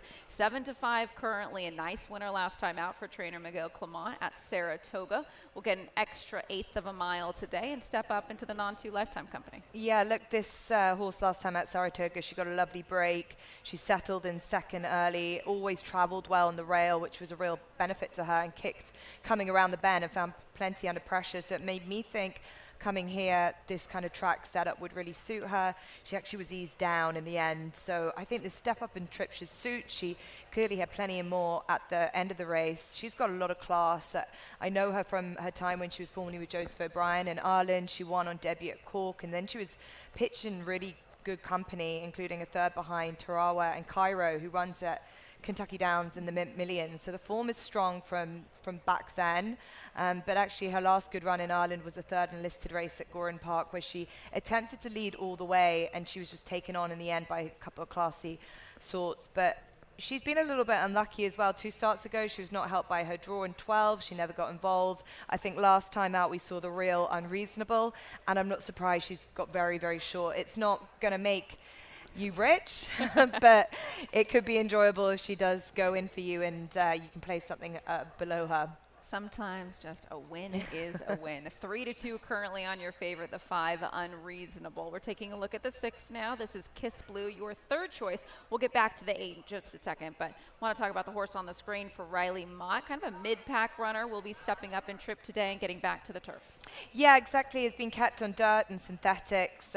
Kiss Blue, I thought, has been really consistent on all surfaces. 2 wins from 10 starts. Always travels well and holds her position.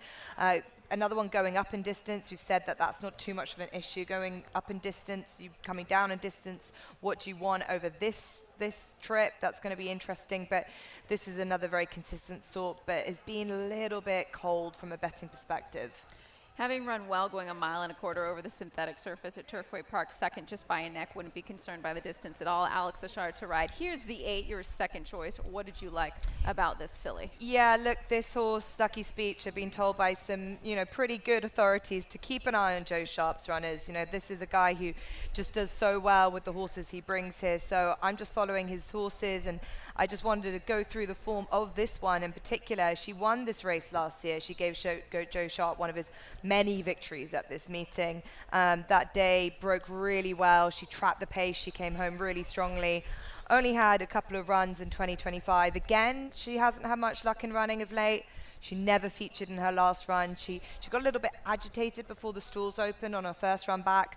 But I believe, or I kind of think that maybe this has always been the plan, that Joe Sharp knows that this horse goes well here.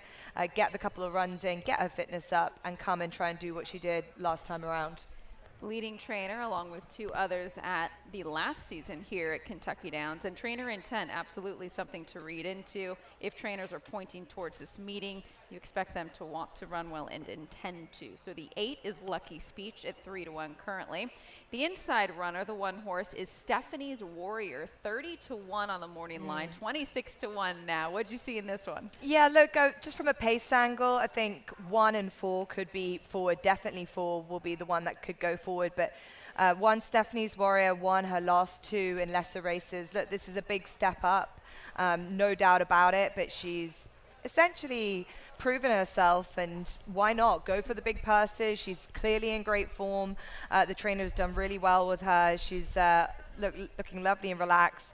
Definitely will be up on the speed, which is seen as being beneficial. So this is a big prize, but I suppose a lot of the horses are big prices because we have such a short price favorite. So you can play to be a little bit brave. Sometimes you just have to strike while the iron is hot. So Stephanie's Warrior looking for a 3rd victory in a row, but definitely taking on some tougher competition this afternoon. I'm a sucker for a big blaze. It's worth noting that Indy Label, who you're taking a look at, was 20-1 on the morning line, bet in half to 10-1 currently. It's an interesting runner. Will be stepping onto the turf course for just the 2nd time in her career. You've got Tonalist on the top, but City Zip on the bottom might help this 4-year-old filly take to the grass, but it's been some time. Yeah, look, the trainer is in hot form, really good form this summer with the runners. So Indy Label, look, might have a hard task switching back to turf. You know, I'm learning, Brittany. I'm learning about the horses switching over. There's going to be plenty that we'll see going from dirt to turf, but you got to go for it. And I think I just need to see a few proving it for me before I start handicapping them hard. But that would be my slight concern with this one. That's fair. It's something that's going to come top of mind when we get to Saturday in the $3.5 million Nashville Derby. There are a lot of horses that previously ran in Triple Crown races that are giving their shot over the turf course because of that purse. And also the dirt races for the 3-year-olds a little bit tough right now. Jockey's just getting the leg up as we are 10 minutes until post time. Final thoughts on this race as a whole? Yeah, final thoughts, I would say, again, just keep an eye on the horses that are going to go forward, horse 1 and 4, very much so. I think Unreasonable, just from the way that she has raced, she's probably likely to be midway from the pack and just close. I think that it will be interesting to see if they'll be able to maybe just use a little bit more of her just early on. Joe Rosario just trying to see if they can get her into an early position, not because of any other reason than that this is benefiting those at this track. She just might have to show her versatility, but Unreasonable should show the class. Let's see how horse 7 Miwa gets on, because they clearly think a lot of her. They pitched to her in deep, and I think maybe got a little bit to prove today now. All right, let's go see what horse comes out on top here for race number 5. 9 minutes until post time. Good luck.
On the track, parading for the 5th at 1 mile and 5/16. This is an allowance optional claiming event for fillies and mares 3 and up.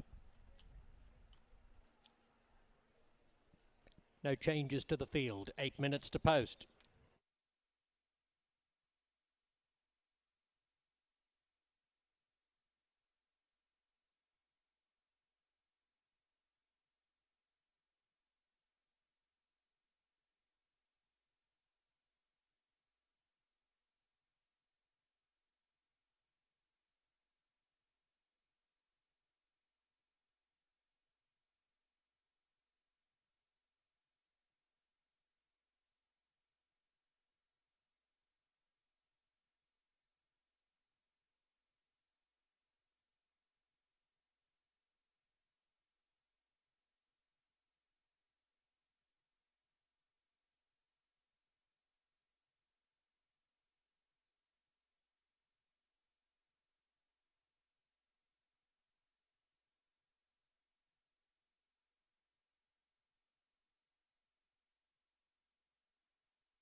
The field is approaching the gate.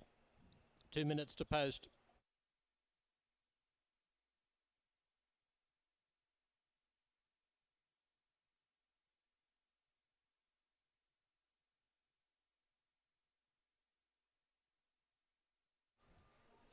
Ladies and gentlemen, the best turned out horse for this race is Kiss Blue, number 6. Congratulations to groom Bernardo Sanchez, as Kiss Blue is the best turned out horse for race 5.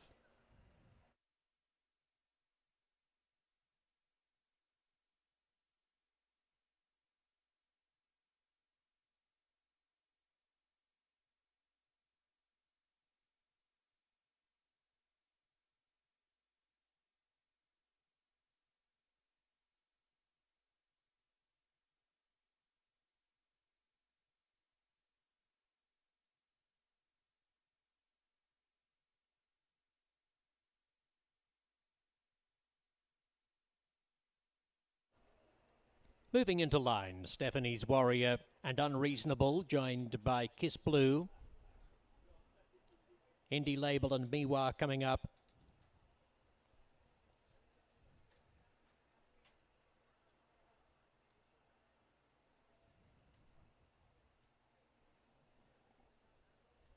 Vino's Angel.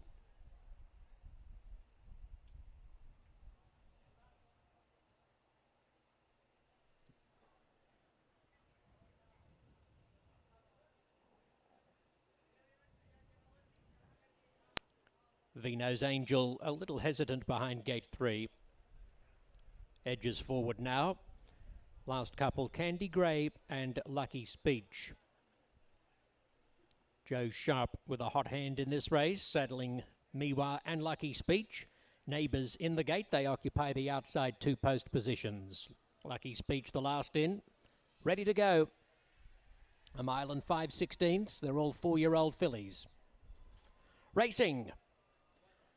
Candy Grey is away moderately, not as fast as Indy Label or Stephanie's Warrior from the inside 2 post positions. Unreasonable showing good pace, and Lucky Speech is down the outside in search of a prominent spot, posted a little bit wide around that sharp first turn. Candy Grey 5th on the rail in front of Kiss Blue, Miwa, and back last is Vino's Angel. They wheel into the back stretch approaching the mile pole, and it's Indy Label and Lucky Speech together. 1.5 lengths in front of Unreasonable, Stephanie's Warrior. Candy Grey sneaking up along the inside of that pair is engaging for the lead now. So Candy Grey on an early move as they climb the hill with 7 furlongs to run.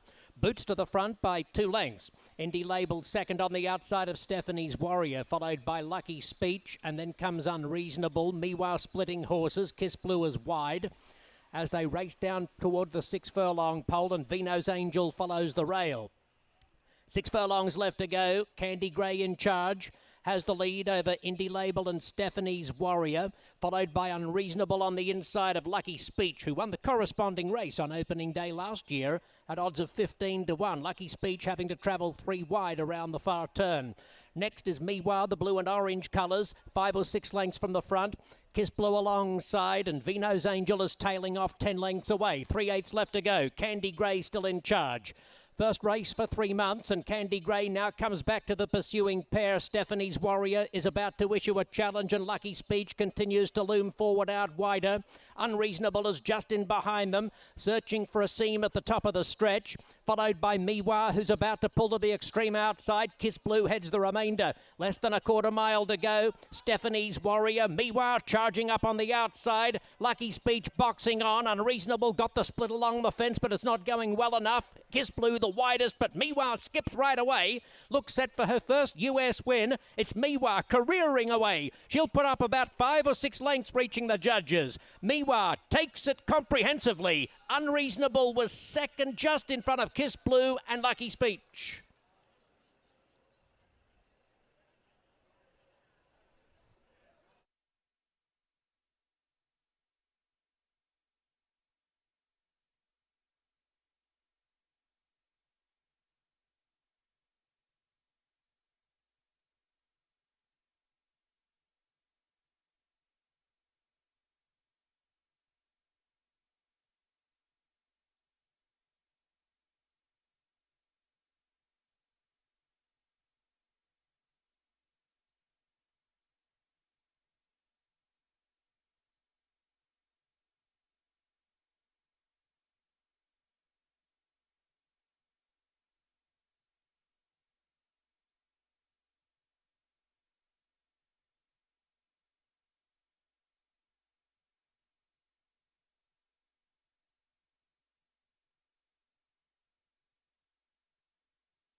7-5-6-8 is the unofficial result. Miwa defeating Unreasonable with Kiss Blue third and Lucky Speech fourth. The time 2 minutes 5.60 seconds.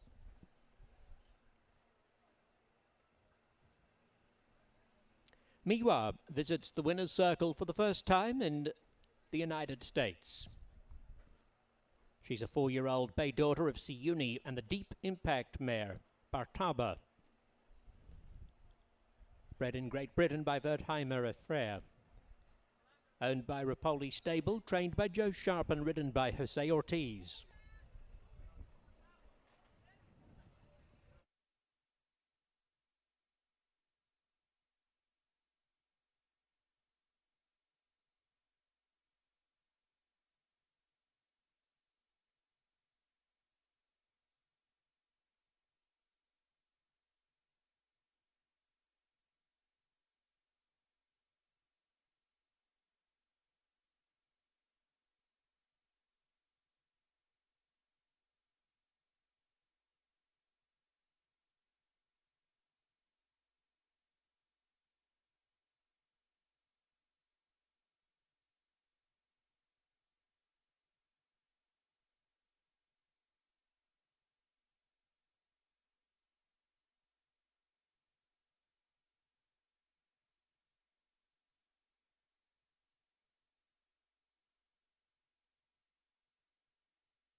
Placings are official. 7-5-6-8 is the confirmed and official result of the 5th. 24 minutes to post for race 6, which opens the $1 pick 6. You can bet a pick 6 for a buck on races 6 through 11. In this race, scratch number 2, Dreaming Smart, along with 4, Johnny's Red Storm, and 8, Backring Buzz. Scratch 2, 4, and 8.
You're never more here than when you're here.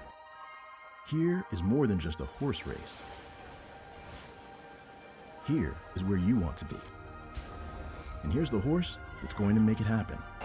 They're off in the Breeders' Cup. Here she is, coming around the final turn, Another stretch. making sure that this year, you won't be anywhere else, but here.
Welcome back midway through the card on the opening day of this Kentucky Downs Meet 2025. Nick Luck alongside Jess Stafford. Sultry afternoon. Jess, a chalky afternoon so far as well. Are we going to get a result at any point? Yeah, well, at least the favourite was overturned in the last race, which I was wrong on. I was very wrong on, but it wasn't a huge price was the winner in the end, but she's clearly very, very good. I mean, the clue was trainer Joe Sharp running in full kit a couple of laps of the track at about 11:30 this morning when the sun was just starting to beat down.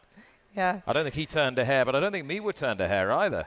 Yeah, well, look, he's a man that is bringing a huge team of horses, and I think horse 8, Lucky Speech, also ran well in that race, just gone. So, a man to follow. Every single person I've met has mentioned Joe Sharp, and he's getting the whole meet off to the right start. He is. Miwa most impressive in race 5, but on we go. Time waits for nobody, and this is race 6. It's 2-year-olds again, and this time all graduates of the 2024 Keeneland September yearling sale. They can have been reserve not attained as well. There is number 9, Intricate Spirit. Miguel Clement has had a horse run well already this afternoon, and this colt by Complexity is a pretty warm order, and you like him, Jess. I certainly do. You mentioned the Keeneland sale. This horse was bought for $185,000, and Complexity, the sire of Moplex, Shim Forever, really like the stallion and how he's doing, but what a taking performance on debut from this horse. I like how he knuckled down.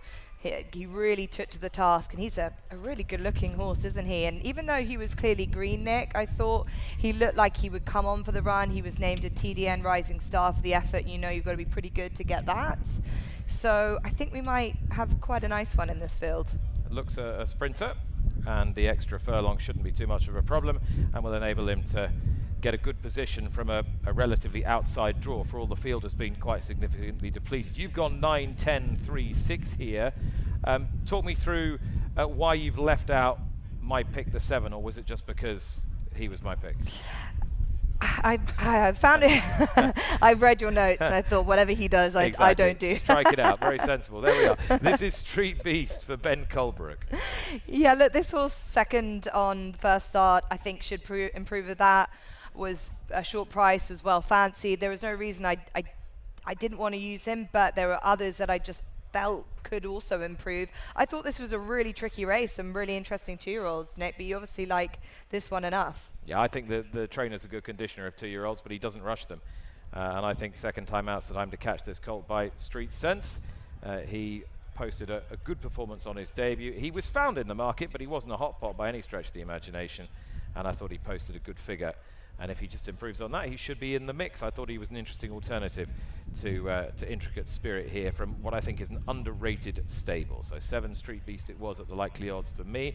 You like 10 Easy Wind a little bit. Brendan Walsh's colt by Munnings. He scrambled home by a head at Ellis on his debut. Yeah, I suppose scrambled is the right word. Wasn't anything flashy. Definitely, again, will improve. This is a higher standard of race, but you know, more than likely to progress for a yard that knows how to do so. Very good with horses trying to win on their second start. Got that wide draw for this. From what I've seen, that's not been ideal. And that would be, I wanted to watch the races and see how these wide draws were panning out. This horse is stepping up a furlong and a half too. Again, looking lovely and relaxed, nice type in the preliminaries, but just from an outfit that I highly respect. All right, that is 10 Easy Wind. I was very interested that you'd put the 3 Vulcan's boots in your calculations, but we're having a look at 5 now. This is Collecting. Michael McCarthy trains this horse and got up late to win at Ellis last time. Now dropping back in distance, will it drop back to sprinting suit this colt, do you think? Yeah, we talked about this with Brittany, dropping back in trip, and that actually being at this track, it might even feel more like a stretch of a mile coming back down in distance. And I don't think that's going to be too much of a bad thing if you've got the experience of a little further. If anything, stepping up in trip is going to be a harder reality to face, especially with 2-year-olds, Nick. He might find himself on the back foot early, but he should be coming home strong. 5 Collecting. I've got him in as third choice here. I went 7, 9, 5, 6. Jess went 9, 10, 3, 6. So quite a marked difference of opinion. We've got the 6 and the 3. Yeah, the 3 is the one that's probably a little bit left of field potentially, but drifting out from the morning line odds of 6 to 1 is cold now. But this Vulcan Boots improved from first to second start to win at Colonial Downs on that latest start on turf. Again, tougher opposition here, but likely to improve again. And again, as we've said, a mile coming back to 6.5 is what I would rather. I know I've talked about a horse going from 5 to 6.5, but I think a mile that you've probably raced on other tracks won't be too dissimilar to the 6.5 round here. All right, well, 3 Vulcan's Boots, as I said, was the most expensive of these at the qualifying sale, the Keeneland September yearling sale last year, Vulcan's Boots. But 4 to 5, the favourite here, Intricate Spirit, number 9. The 7, my pick is 4 to 1 now, Street Beast. 5 to 1, 6,000 sticks. Now, this newcomer's taken money. Progeny of Twirling Candy have got a good record at this track, and 1,000 Sticks has put in some fair work. Yeah, look, we saw early on in the day that Wesley Ward had a newcomer. That is no bad thing to be a newcomer here. I wanted to see how some of the horses got on, but this horse out of Lottie, who produced some lovely horses, and the trainer will have to prove that he can get one ready first time out. All right, post parade about to begin. Jess is 9, 10, 3, 6. I'm 7, 9, 5, 6 for the Sales Race Maiden.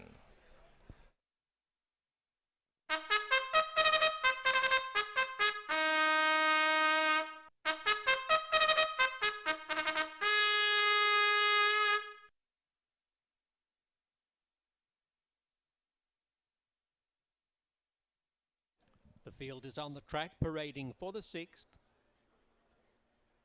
An allowance for 2-year-olds from the Keeneland Sales September sale. This is colts, 2 years of age, going 6.5 furlongs in the first leg of the $1 pick 6. Scratch numbers 2, 4 and 8. 8 minutes to post.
2 minutes to post.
As they arrive behind the gate, we congratulate Juan Carlos, as number 9 Intricate Spirit is the best turned out for this race. Groom Juan Carlos winning the Best Turned Out award. And the field is moving into line. Shake and Rattle and 1,000 Sticks, followed forward by Street Beast and Vulcan's Boots.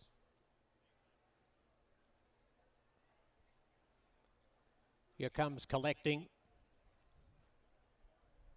Intricate Spirit, odds on, drawn 1 from the outside, Easy Wind to complete the line. Both Intricate Spirit and Easy Wind were debut winners. Intricate Spirit 4 to 5 to go 2 for 2.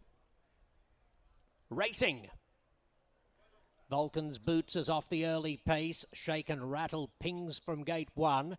And in the hot pink colours, 1,000 Sticks is flashing some speed. And here comes Street Beast surging towards the lead. And Intricate Spirit whips around the outside. Intricate Spirit and Street Beast are the 2 leaders. By 2.5 lengths to Shake and Rattle on the inside of Easy Wind. And then Vulcan's Boots, 1,000 Sticks getting back next to last, and Collecting is at the tail. 8 lengths covering the field, and it's the favourite in charge. Intricate Spirit, 3/4 of a length. Street Beast is second. 2 lengths away, Shake and Rattle, Easy Wind side by side. Followed past the 5/16 pole by Vulcan's Boots at the top of the stretch. Out wide, 1,000 Sticks in the hot pink, and Collecting is still the tail ender.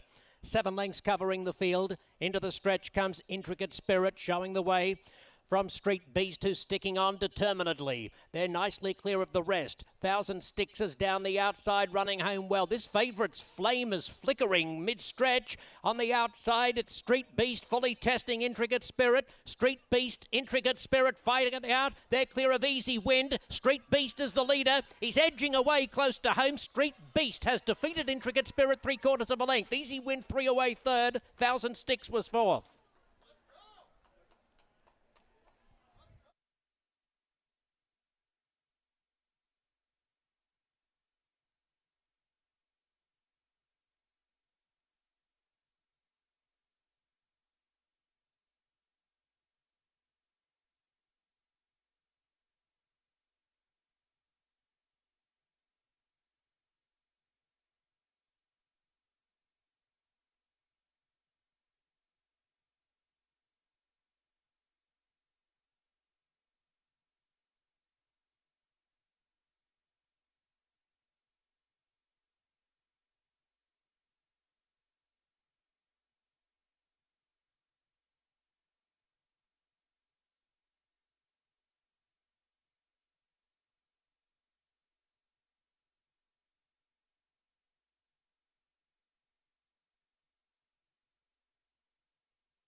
The unofficial result, 7 Street Beast defeating 9 Intricate Spirit, with number 10 Easy Wind third and number 6 Thousand Sticks finishing fourth. The time 1:14.40.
The result is official. Placings officially 7, 9, 10, 6. Street Beast wins race number 6. A bay colt by Street Sense from the Duke of Marmalade mare, Flower Party. Street Beast was bred in Kentucky by Sunnybrook Stables. He's owned by Midway Racing, trained by Ben Colebrook, and was ridden to victory by Luan Machado.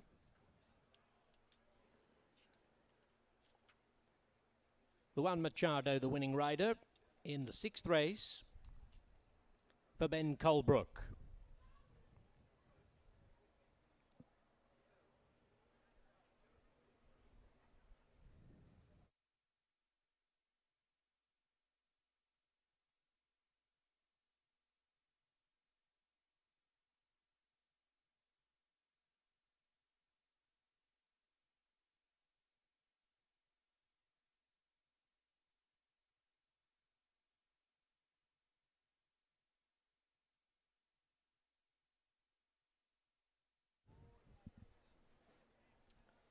In the upcoming 7th race, scratch number 1, Happy Prince, along with the also eligibles 13, 14 and 15. There is a 50-cent pick 5 beginning with race 7.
I have 52,000 starts in my life.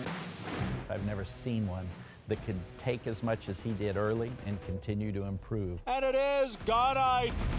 He's strong, he's attractive. And he's going to win the hopeful. He's extremely smooth and fluid. Gunite is a tough customer here as they come on for the finish. How sound he is. Gunite got the jump. Consistent mentally, physically. He will defeat elite power in the forego. Complete package. DK Horse is your ticket to the track this season with enough bet types to have you champing at the bit. Jumping into the saddle is simple.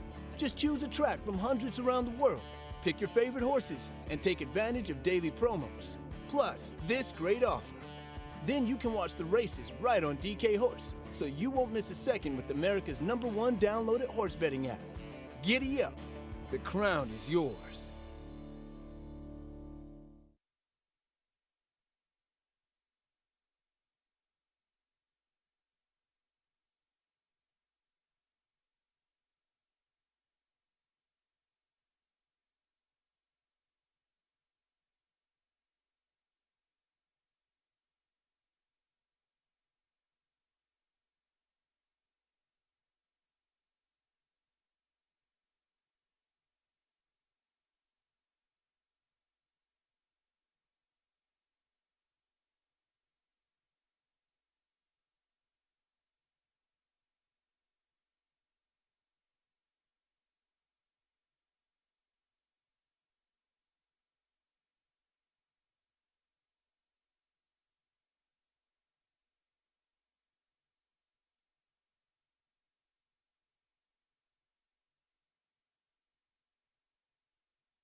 Welcome back. We are, 19 minutes to post until race 7. Nick Luck alongside Jess Stafford. I hope you're enjoying our opening day coverage from here, Kentucky Downs. We've had a number of correspondence and tweets about our brand new cameras that we're using today that seem to be going down extremely well. You're loving the coverage, loving the calls. So long may your appreciation continue, and thank you very much for being in touch. Now, we have had just a little incident in the paddock that we need to inform you of ahead of race 7. It concerns horse 8, Still Sober, who's not, to be honest, Jess, by the looks of it. I think hopefully is just been caught, just got momentarily loose at the top of the paddock, and actually cleverly enough managed to pull itself up by the tree, and the handler came and got horse number 8, Still Sober, who's now getting saddled, but slightly worrying times, and then sort of sparked off the rest of them, and never ideal for these 2-year-olds, Nick. Still Sober's had a couple of runs as well at Ellis, but just being a little lit up this afternoon, on an afternoon where most horses have behaved extremely well. It's kind of a sultry, serene afternoon. There's barely a breath of wind. Yeah, it's warm, but it's not uncomfortably hot. But Still Sober has just got a little ahead of himself ahead of this 7th race. So back to the horses that you do like in this, and you've gone for one that has taken a bit of money as well, though wouldn't have been the most obvious contender. Ciborio, what have you heard? Number 9. Yeah, Ciborio, a horse for Jose De Angelo, who we were lucky enough to see last night, and he was very adamant that I go back and look at his last run with me, and this horse was really unlucky in the start of his race last time. The stalls have slightly been moved to the middle of the track, and when he broke, he kind of spooked as he left the stalls, and he lost a bit of ground.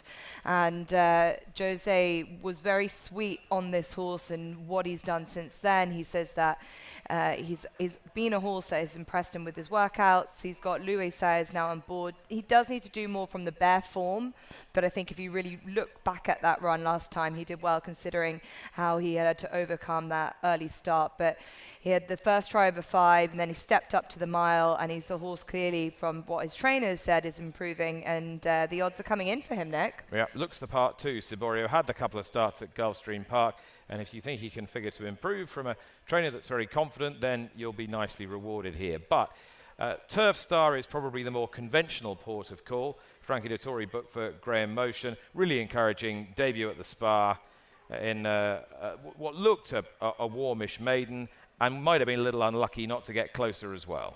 Yeah, if you look at the last race, the form lines are there. Intricate Spirit, who was just beaten and probably just did a little bit too much, but I'd say has at least proven the form.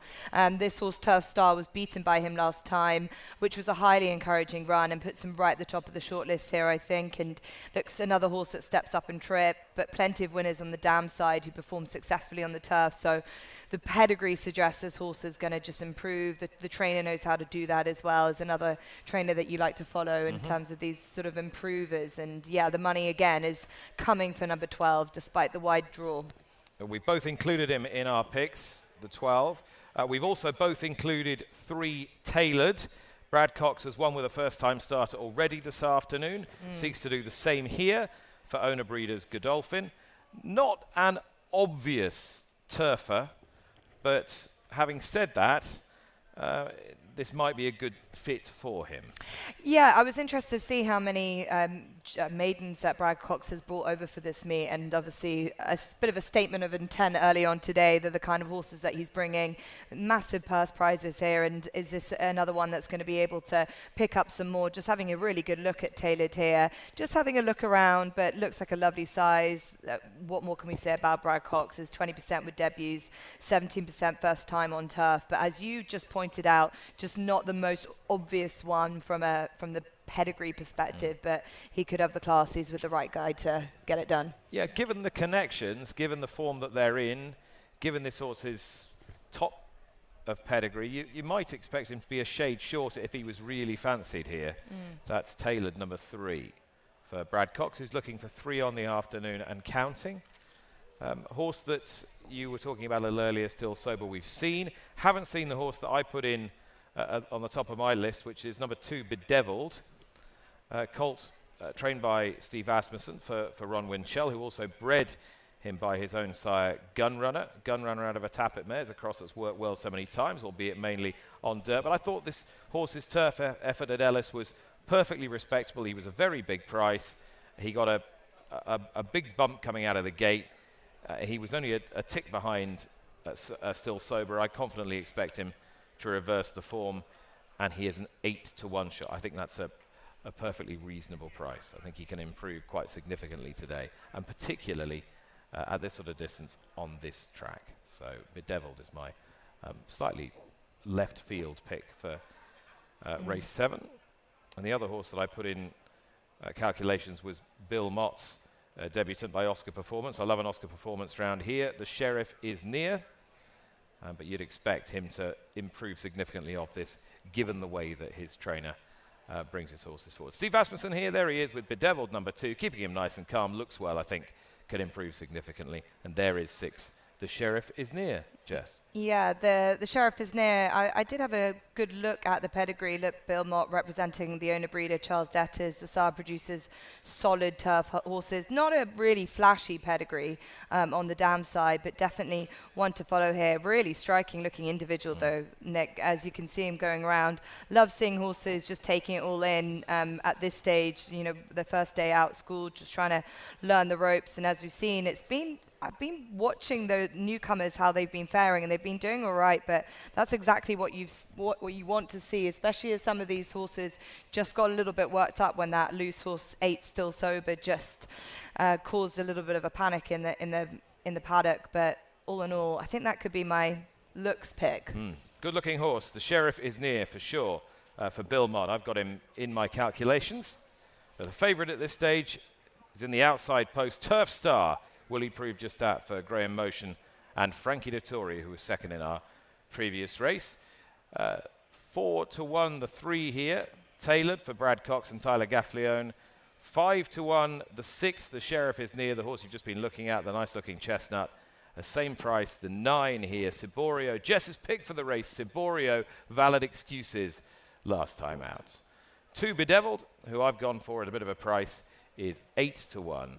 And then you're looking at 12-1, the 11. Royal Causeway, Dallas Stewart must always be respected. He's booked Florent Giroux for this colt by Not This Time, who was a $150,000 facing Tipton yearling. Dallas wins relatively rarely with debutants, but not a completely uncommon occurrence. And the dam was a pretty good turfer. So, again, some claims for the 11 Royal Causeway.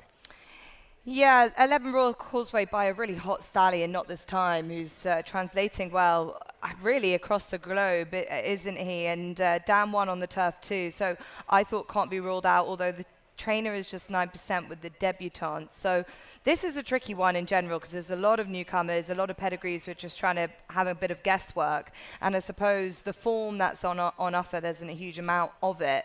But that's why I was keen to maybe give Ciborio more credit than potentially he has in the odds anyway, because he's kind of sort of done a little bit at least. All right, having a look at Royal Causeway there. Looks super relaxed for his debut. Doesn't quite know what it's about yet. 12 is going very short now, 9-5 for the 12, despite that wide draw. Yeah, it's, I don't think it's going to be a massive issue. I don't think he's going to be drilled forward from 12. I'd say Still Sober will be the likeliest one to make it, given that he's rather on the muscle. He's had the 2 starts, and he's shown a bit of pace both times. I'd imagine that experience will be to good use. And I don't imagine Ciborio is going to be too far away either. Again, he's had the 2 starts. He showed pace on his debut. And as you say, it all went wrong at the start last time. So I'd say pace might come from the middle of the gate. Yep. And that might just allow Frankie Dettori to get the perfect sit on the outside, just draft in and not be too wide on Turf Star. Might enable him just to get in the 2-path 3 back. That's Sophie Doyle in shot there. She rides Homepage here for Ray Hernandez. Yeah, Homepage is actually interesting. I thought out of a good turf dam, our closure, and I thought that was just a bit of an angle. That again, a nice dam that might produce a horse of good ilk, but again, this was quite a late fall I saw, and likely to be another to improve following this, and a big price just to represent that. And there's your boy, Jess. Yeah. There's your boy. Where's Jose? He was in good form last night, and he's got a big weekend coming up. He's happy after that 14-hour journey from Saratoga. Has made a long long road down here, but is hoping to have a big weekend. Sayers just getting the leg up on Ciborio. Yeah, as I say, I'd expect this, Jose. I would imagine this horse, as I say, will be pretty prominent today. Try and put that experience to good use. 6-1, Jess, you happy with that? Yeah, that's a good odds. But look, I have a lot of respect for number 12, Turf Star. I don't think the form has taken any knocks at all after Intricate Spirit running very well. He just did too much early on, you called that, and was beaten by the essentially possibly the better horse in the race. But he's got plenty of winners on the dam side who performed successfully on the turf. He's stepping up on trip.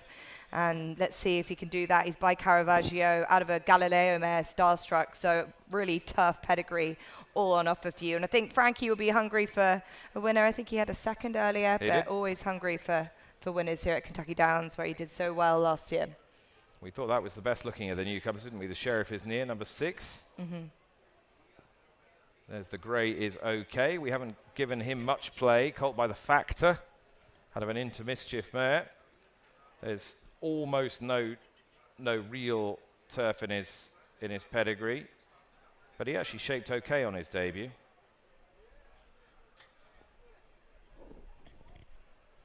And 8-5 now, tightening up. Turf Star, the 12 favourite with 7 minutes to post.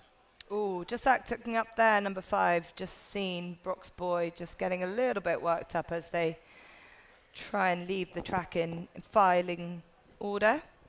All right, here we go then. $170,000 for race 7, a mile on the turf for these 2-year-old maidens, and they're parading.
Six minutes to post. 2-year-olds travelling 1 mile in the 7th. A maiden race from which numbers 1, 13, 14 and 15 are scratched. 50-cent pick 5 wagering available.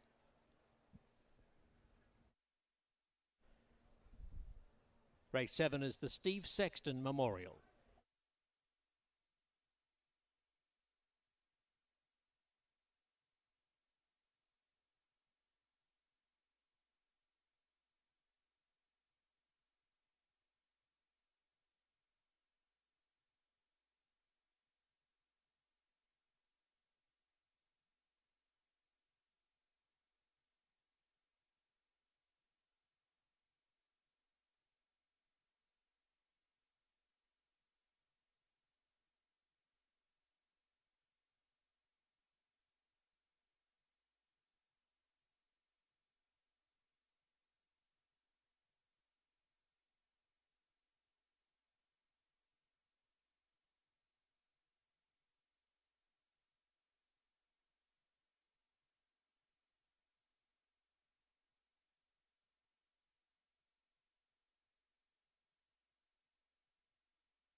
Ladies and gentlemen, the best turned out award for this race goes to Udelio Sanchez, the groom of number 5, The Sheriff Is Near.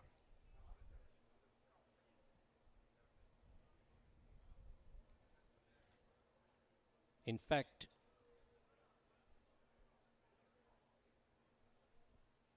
The Sheriff Is Near is number 6. So I believe the award goes to Brock's Boy number 5. Regardless, Udelio Sanchez is the groom responsible and is congratulated for the best turned out award for race 7.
Approaching the gate.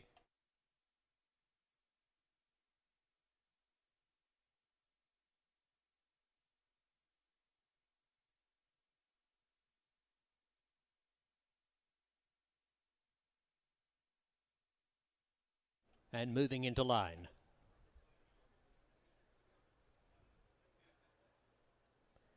Bedeviled and Grey is okay, joined by Still Sober and Tailored.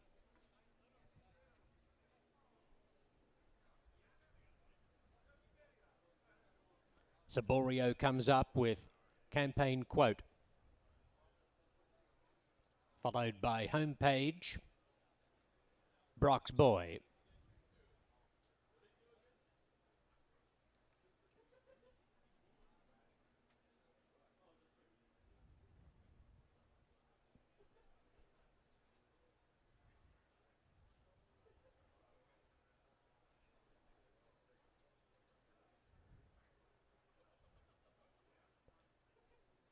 Royal Causeway preceding Brock's Boy into line.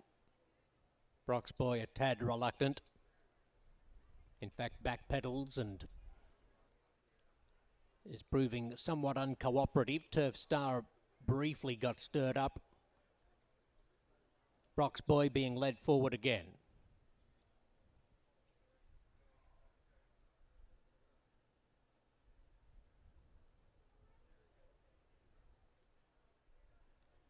Goes in now.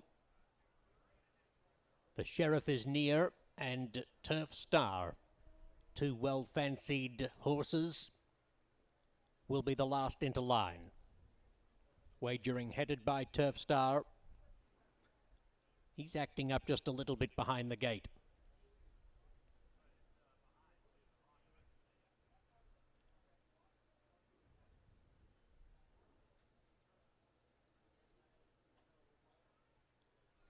Now they're ready.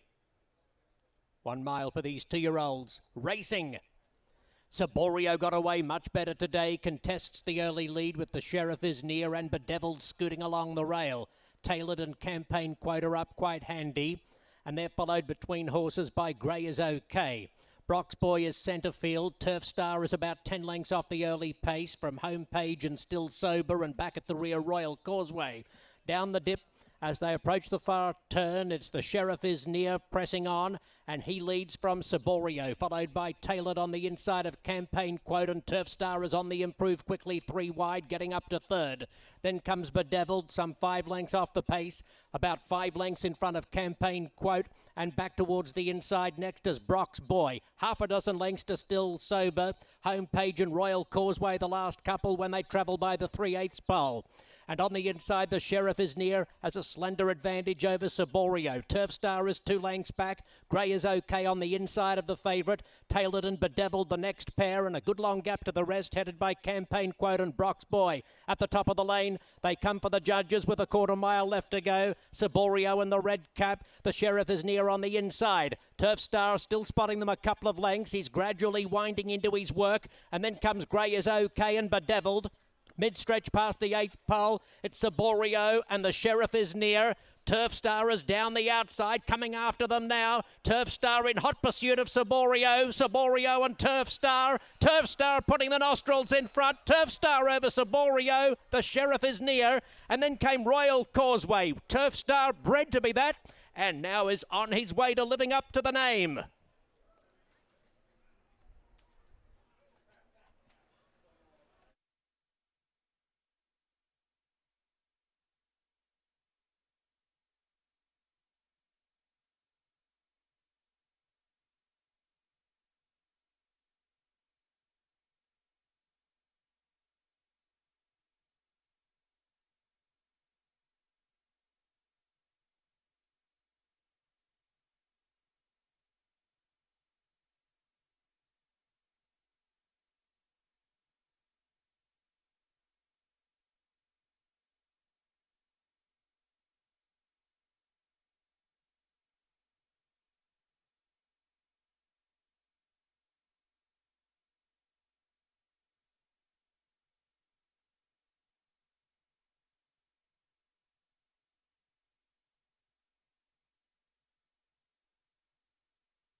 Unofficial placings, number 12 Turf Star beating 9 Saborio, with number 6 the Sheriff is near finishing third, and 11 Royal Causeway fourth.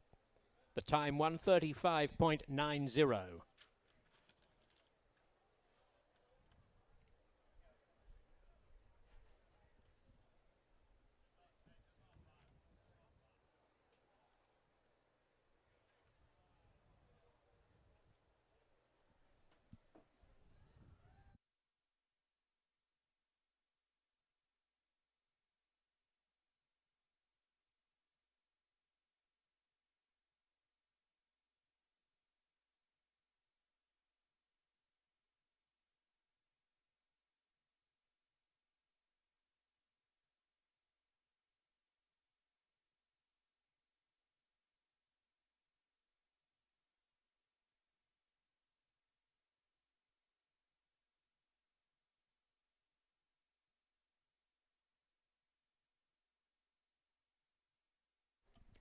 Turf Star is a bay colt by Caravaggio from the Galileo Dam, Starstruck.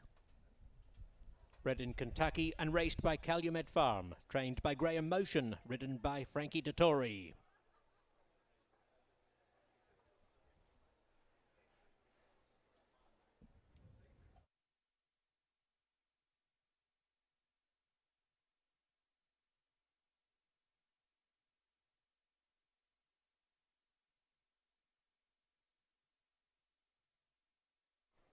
The result is official. Race 7 was the Steve Sexton Memorial. Placings officially 12, 9, 6, 11.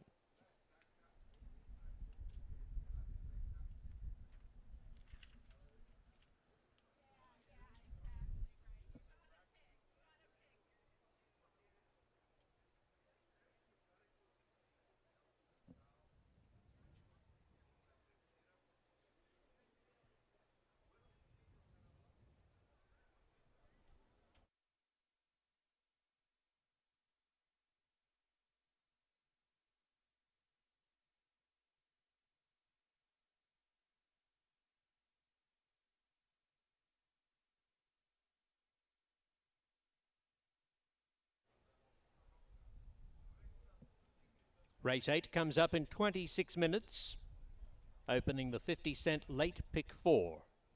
Scratch number 5, Spa Prospector. Number 11 carries 2 pounds over.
There's no doubt that Kentucky breds, are number one. It's a great program, bottom line. I think it's the best in the country by far.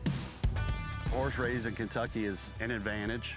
You talk about the Kentucky breeding program, I think it's immeasurably the best. They've got the best mares and the best stallions there in the state. The great ground they're raced on here in central Kentucky, it seems to be the best. The purses that the Kentucky breds are now running for matches how dominant they are. A symbol of elegant horsepower. For the boldness to capture your dreams. For the wisdom to find your path. For the valor to never give up. For living your life to the fullest. Quantrill, for life. Proud sponsor of Kentucky Downs Racing.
Seven races in the books right here on opening day at Kentucky Downs. Brittany Erden, Nick Luck with you now. Frankie Dettori getting on the board. I don't think I witnessed a flying dismount, though. No, he had Will to it work take a hard. stakes race? He had to work hard through the race. He might have been a bit tired to do a flying dismount. Turf Star, I didn't give him the greatest assistance, except when we got down to the last 100 yards or so, where he knuckled down and got the mission accomplished. But yeah, from that wide draw, it ended up being quite tough, and Frankie had to make quite an un-Frankie-like mid-race move just to make sure he got him positioned when they turned for home. Well, that is why he's Frankie Dettori. How has the handicapping been treating you thus far? Okay, I'll take it, I think. We'll take it and we'll move forward. I'll take it. Hopefully you're feeling the same way or coming out on top.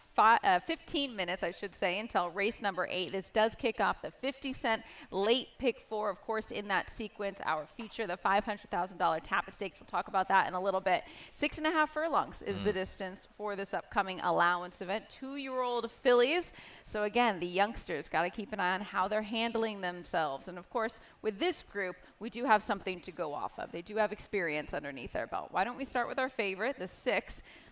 How are we pronouncing it? You spoke with Team BBN Racing earlier. Yeah, Nick and Julie Tooth were up with us earlier on. They've got a little slice of this horse, and they were calling her McKinnock. McKinnock, wonderful. So I'll go with them. I think she's just a dead straightforward, straight bat play here. I just don't see any reason why she's not going to run well. I think the trainer holds her in quite high regard. She cost a bit. She was $250,000 from Keeneland September. They all have to be graduates of that sale or RNA from that sale to run in this race. This is the fillies equivalent to the race we had half an hour or so ago. And she's tall. She's got a bit of scope. She's by a good sire who's progeny out well here. Trainer thinks she's got quite a bit of potential, and so do I. And I think the extra furlong is going to suit her. Now, well backed on debut, ran into a next out winner, steps up in distance, as you said today. Shouldn't have any issue with that being by Twirling Candy. Actually, one of the few sires that Kate and Brader had mentioned earlier that fare very well here at Kentucky Downs. Yeah, I know Brad Cox has had a good day and has the second in here, but I think it's going to be an Arnold exacta. I've got McKinnock over Sapphire Beach. 6 over the 9 here with 4 and 2 in behind. Well, tell me a little bit more about Sapphire Beach. What intrigued you about this filly? Back with Rusty Arnold now, having had a little spin up in a stake in Canada. I thought ran okay. Might have just attended the pace a little too keenly. I think from 9 she'll have to be ridden with a little bit more restraint today. I like the pedigree, and this is her first try on turf proper. Ran on synthetic last time. Prior to that, had run on the slop at Churchill. So this is what she's bred to do. She has the most through and through turf pedigree of any horse in this race, 9 Sapphire Beach. And I think she figures to improve significantly on just fair form that she's shown so far. So she can go underneath. 6 over the 9. Appears to be handling herself well. You're getting 6 to 1, so that's not too bad if you're taking the short price on top. But even then, 7 to 5, do you think that's a fair price on your favorite, considering everything you had mentioned? I do, to be honest with you. I do. I think she'll go really well here today, and I think she's got horses just drawn to her inside who'll give her the perfect trip, because I can't see that Sassy CW is going to be ridden any other way to the way she's been ridden the 3 times she's run, which is just to show bags and bags of speed.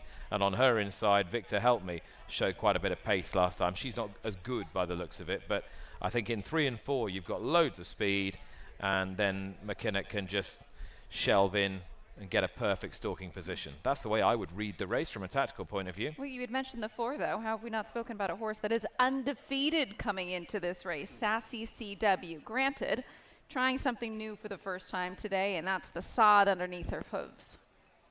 That's right. And it's inconclusive whether that'll be a good thing. However, Larry Ravelli is quite adept when taking a horse that's been performing on the main track to the lawn for the first time. And what we do know that she's got is loads and loads of speed. And surely she'll attempt to put that to good use and build up a bit of a break on her field. I do think she'll get some pressure from her inside, from Victor Help Me and from Collective Beauty. Collective Beauty is the really difficult one to assess, isn't she, the 2? Being by Collected, taking on winners for the first time after absolutely romping last time out, was held in high regard, but down to favoritism by the gamblers that day. They intended to go on the turf course, though, at Horseshoe Indianapolis. I read a lot into that. This is where they wanted her to be ultimately. And she still managed to win when they took it off the turf. Exactly. Yeah, and win by quite a long way. However, she has got the sort of pedigree that suggests that she ought to be effective on the main track. Doesn't scream turf, does it? It doesn't scream turf. I'd just like to see her settling a shade. Given how onward bound she was on her debut, how smart she was from the gate, you'd think that she'll be forward again. As I say, I think 2, 3, 4, a lot of pace there, and should enable the favourite to get a lovely trip. I'm curious who's going to relax, because that's what is going to be the big question mark here out of the horses that do have some pace. Who's going to get the lead, but who finds themselves showing the ability to relax behind another horse, considering not only are most of them adding to their most recent start in terms of distance, but you're trying an entirely new track where a 6.5 appears to play much farther. Yeah, that's right. I'd be pretty sure the 4 or if there is a battle for the front, I think she'll win it. I see 4 on the front. Yeah, I think it'll be 4 with 3 and 2 pestering her.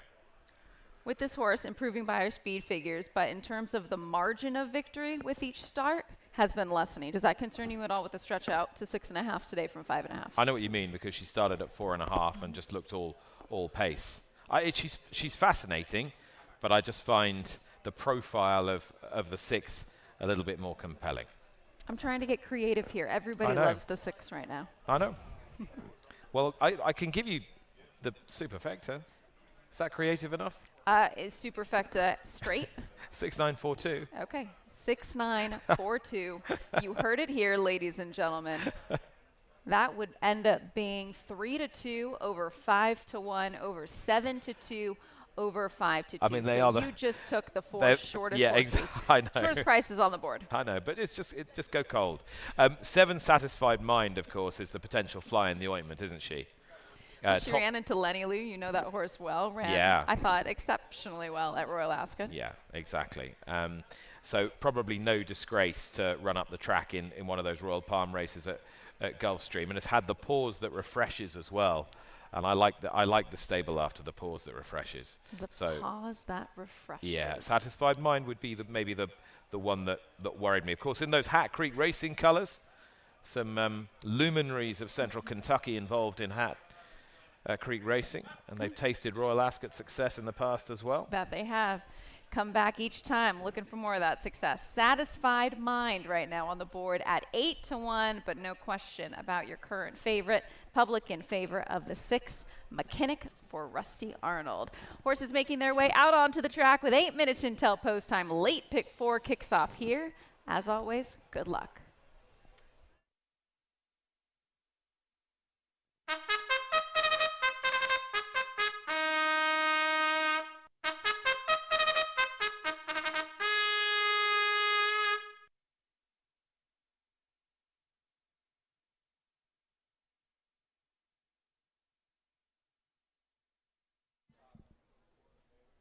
The field is parading for race 8.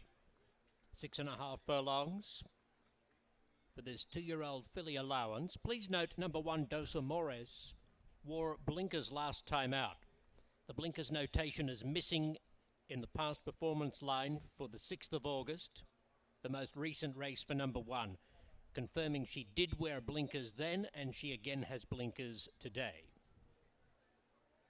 Scratch number 5, Spa Prospector. 50-cent pick 4 wagering. You have 7 minutes in which to invest.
The field is approaching the gate as we congratulate Brandon Lanier, the groom of number 3, Victor Help Me.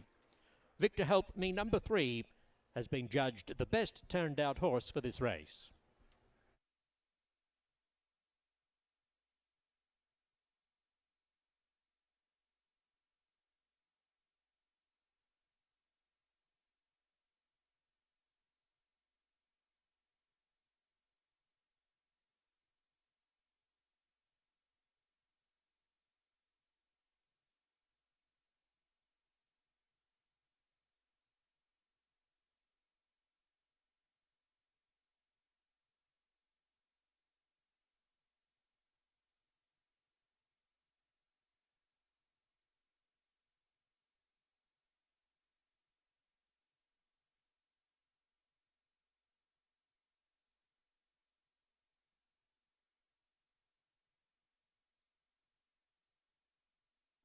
Moving into line,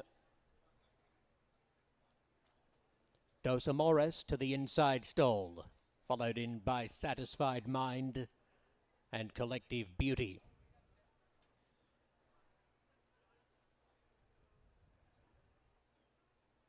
Victor Help Me will be the next.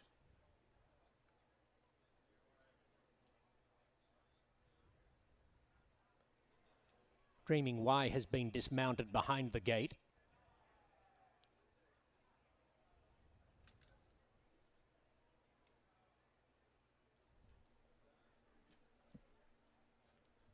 Dreaming Y moving into line, minus Adam Beschitzer.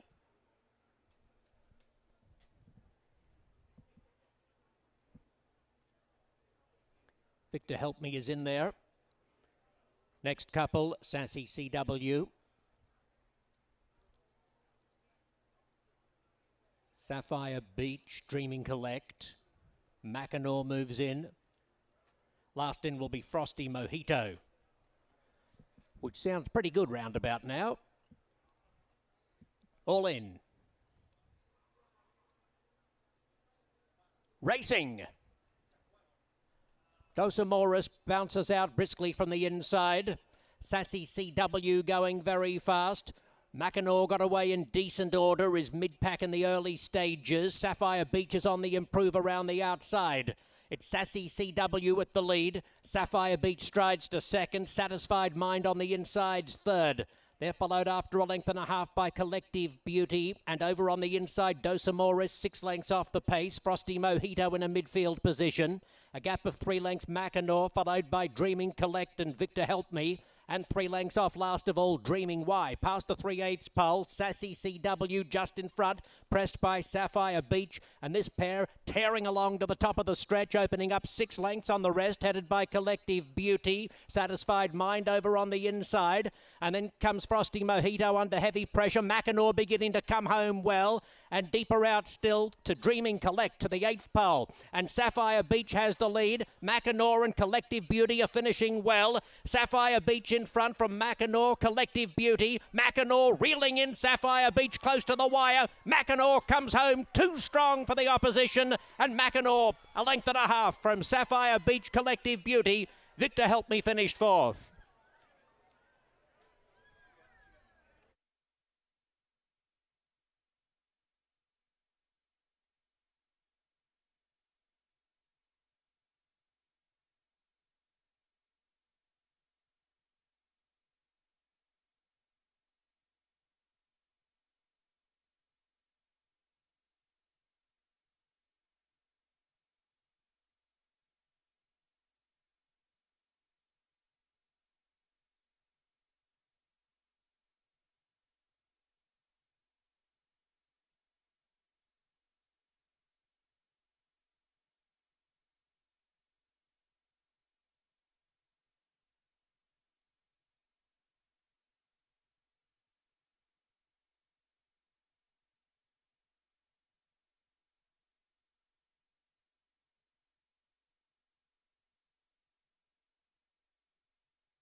Number 6 is first, Mackinaw.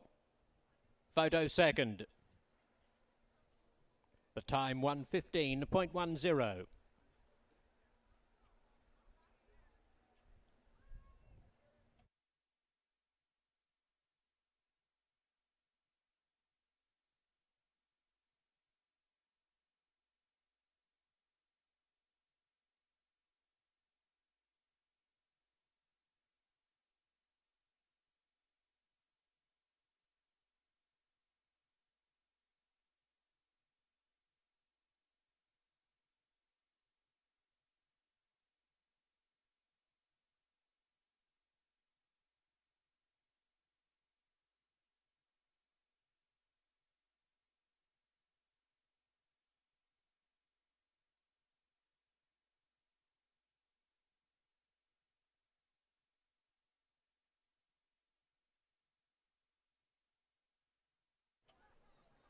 Mackinaw is a bay filly by Twirling Candy from the Violence Dam, Valencia. Bred in Kentucky by Manitou Farm, owned by BBN Racing, trained by Rusty Arnold and giving Jose Ortiz a riding double.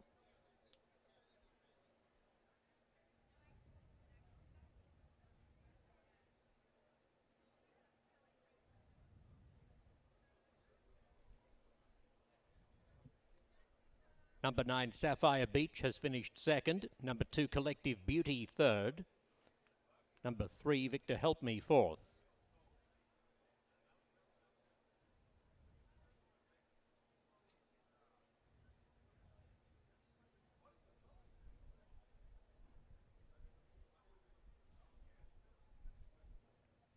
The 8th race was for Keeneland September Sales fillies.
The result is official.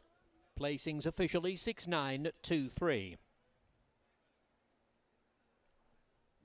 In the 9th race, scratch the also eligibles, numbers 13, 14 and 15. Race 9 opens the final 50-cent pick 3 on this afternoon's programme. 25 minutes to post.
To us, envy is a good thing. It motivates us in the pursuit of better.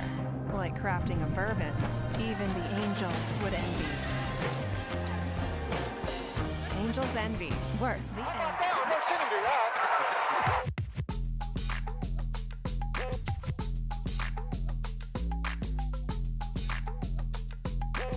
We get that look that we're going for when it comes to this.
We are just about 16 minutes away from race number 9. We hope all of you are enjoying a fabulous opening day right here at Kentucky Downs. How lucky did we get with the weather? Should I knock on wood? It's beautiful. Beautiful. It's What beautiful. are we? High 70s? Probably mid. A little bit toastier. A little bit toastier. There was barely a breath of wind, and now there's just a tiny hint, a scintilla of a breeze. It's just perfect. Yeah, perfection right here. Yeah. Well, we got to find perfection in race number 9, and we will lean on you and Kaiten Brader, who's in the paddock. So this is a first-level allowance race. Fillies and mares, 3-year-olds and upward. The distance, once again, 6.5 furlongs. The public and yourself going in favor of the 6-horse, Micaiah. I hope I do not pronounce that one wrong. My apologies if I did. Well, our apologies for clearly pronouncing the winner of our previous race incorrectly, but there were divisions of opinion. We went the wrong way of it. Thanks to Michael Rona for correcting us. Don't show you're working, just get the right result. Here's Micaiah. Now, you tip a horse like this with some trepidation, given the fact she's run up the track 2 of her last 3 starts, but she's back to the scene of her opening triumph, which she won by 5.5 lengths, impressively. She ran very well over 5.5 in a race run at a breakneck pace at Churchill a week after the Derby. And I think today she gets the setup she wants. Now, she might have been off since the end of May, but she looks piping fit. This has surely been the target ever since. And she's got loads of speed to run at. A strongly run 6.5 down here, track where she's won before, is surely going to suit. Because in 1 Bunchen and 8 Theatrics and 11 Grade A, I think you've got horses that are all going to be vying for the lead. I think 11 will do best of the speed, but Micaiah will come from off it under Gaffleone, and I think she's a perfectly reasonable proposition at 5-2. The turn back in distance should really suit her. First time Lasix, and as you mentioned, already a winner right here at Kentucky Downs. Let's dive into the paddock to get a closer look, and welcome back in Caton. Caton, we've missed you. Oh, I haven't missed a thing from you all. Some great observations, and boy, the incredible weather continues along with the incredible racing. Good look of horses in the paddock here. These fillies are really pretty much well-mannered. There are a couple who are a little bit amped up, a little bit more excited to be here, much like we are. But we're going to start with the horse you guys were talking about. The 6, Micaiah, makes a beautiful impression. She has her game face on. She is sleek and ready to roll, despite some time off. And chatting with her trainer, Jimmy DeVito, he said, you know, we gave her a shot to go long, but I think what she wants to do is sprint, which she gets to do today. It was just about a year to the day that she broke her maiden on debut, so we know she's the type that can perform really well fresh. She just has a great look about her. She's not warm, but you can tell she is intent to get out there and get on with the job. So she is going to be the top pick and does catch your eye in the paddock.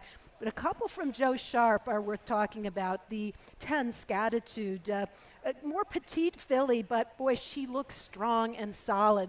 And she has been very poised the entire time down here, looks very happy to be here. Coming off that second place finish in her most recent start, she's none the worse for wear, and is capable of sitting close to the pace, which hasn't been a bad thing today in the least. The barn's looking for their second win today.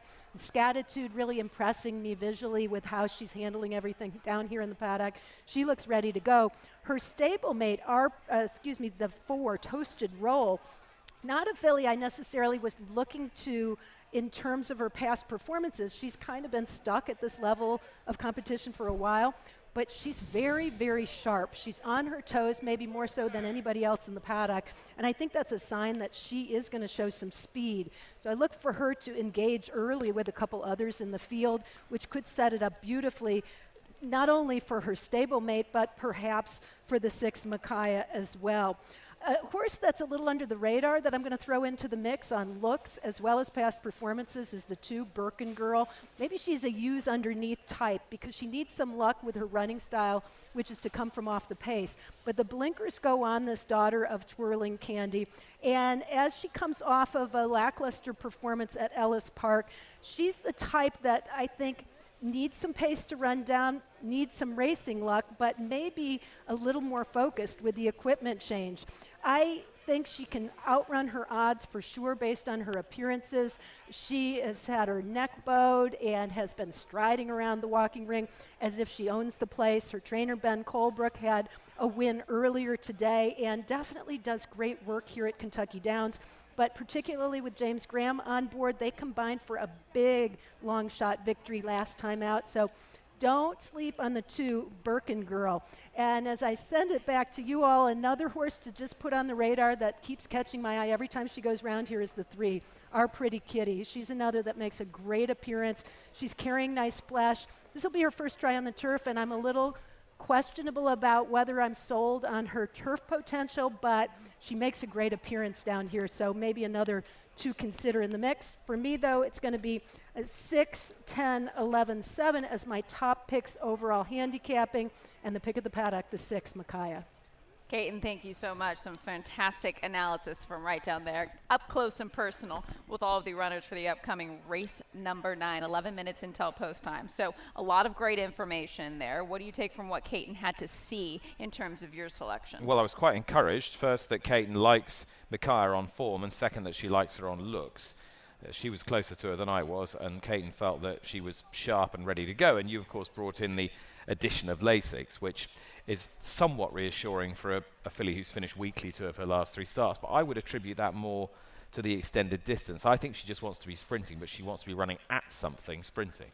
And she's taken on some very tough competition. Yeah, if you she look has. through her running line, she has quite a bit of back class. You see Kilwin in there, a Grade 1 winner. Good Cheer, of course, in there as well. And she's run well in graded stakes. Exactly. Company. So today you're seeing a drop in class, of course, coming out of the Grade 3 Regret and a turn back in distance and the freshening.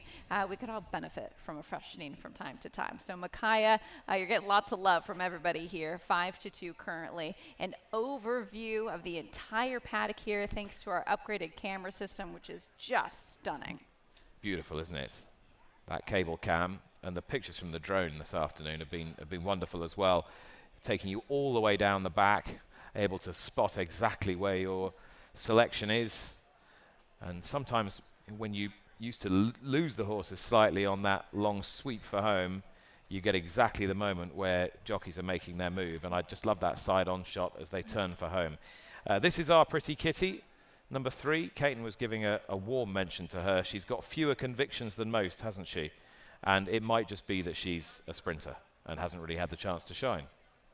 If you're a Beyer Speed Figure person, that most recent effort was good in comparison to what we're seeing from some of the other competition. Turn back in distance, it doesn't scream turf pedigree, as Caton had mentioned already. Florent Giroux jumps aboard for the first time and is looking for a second victory on the day. If there's one whose price is now too big, it's probably Bunratty Manor at number 7, because she didn't finish too far behind Micaiah at all in the Mamselle and got a pretty awful trip and came very wide. So if I like 6, which I do, I have to like 7 a little bit, and she ought to get a fairly similar setup, and she is a turf filly through and through. So would you like to give us the exacta again? You did in the last race. I will. I'll attempt to. I'll go 6 over 11, 7 and 10. 6 over 11, 7 and 10. Thank you very much, Nicholas Luck. 8 minutes until post time for race number 9. Good luck.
The fillies are parading for the 9th.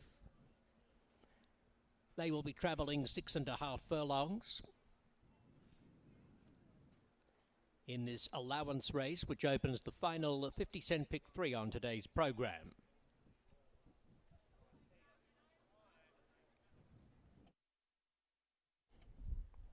The race is named for Angel's Envy.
2 minutes to post.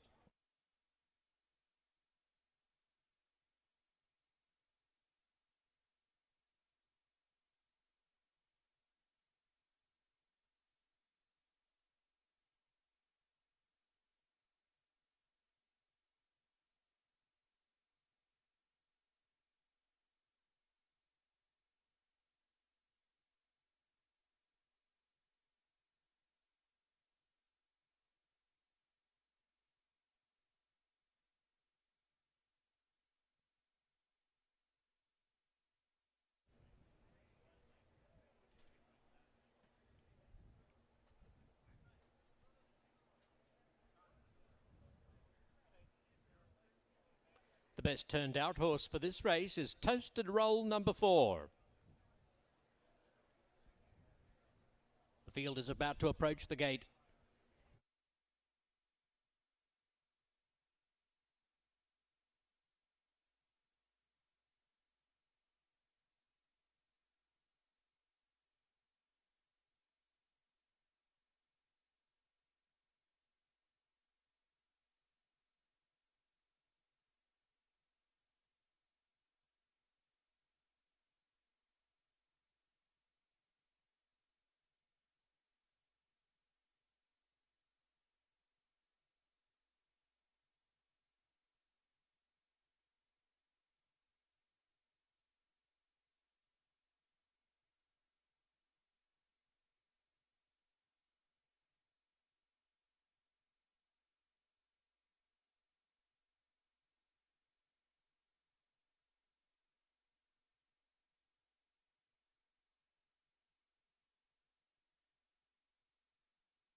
Loading for the 9th.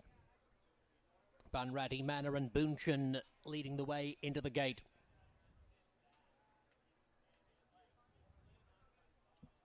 Followed forward by Birkin Girl and Theatrics. Our Pretty Kitty makes her turf debut this afternoon and enters gate 3. Mo Picks Please comes up, followed by Toasted Roll. Scatitude. Tempers Fly. 3 more to load. Grade A. Machaya. And Give Life. This race for fillies 3 and up. They all happen to be 3 years of age. A dozen 3-year-old fillies about to embark on their 6.5 furlong journey in race number 9. Racing. Boonchen is away okay.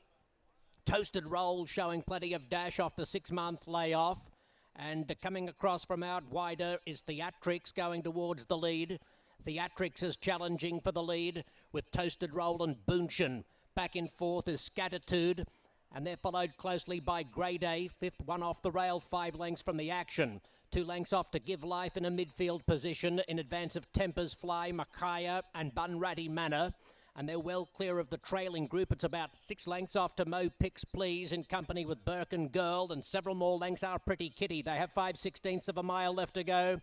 And it's Boonchen on the inside of Toasted Roll. Stride for stride at the top of the stretch, 3 lengths in front of Theatrics. Grade A on the outside and the gold colours as well poised.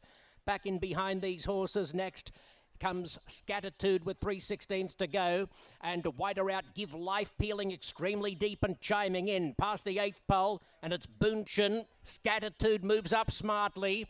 Machaya beginning to burst on the scene. Grade A, Give Life wider. It's Scatitude striking the front. Machaya finishing well, but Scatitude will give Jose Ortiz an opening day triple. Beats home Machaya and Boonchen.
Unofficial result 10-6-1-11.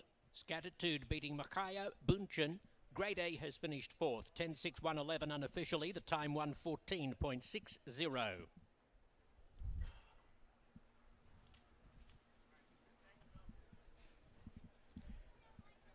The winner, Scatitude. A 3-year-old dark pale brown filly by Violence from the Scat Daddy mare, She's All Scat. Scatitude was bred in Kentucky and is raced by Barry and Joni Batzau. Joe Sharp, the winning trainer. Jose Ortiz landing a triple on opening day. He was aboard race 5 winner Miwa and Mackinaw in the previous.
The result is now official.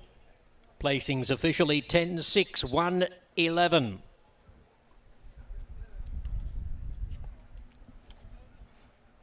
That leads us to the afternoon's feature. Race 10 is the Keeneland Sales Tapit Stakes. 27 minutes to post. Your last opportunity to play a double on the program. Scratch 4, Sherlock's Jewel, 5, Mountain Bear, along with 9, Quattrocento, and number 10, Astronomer.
There's no doubt that Kentucky breds, are number one. It's a great program, bottom line. I think it's the best in the country by far.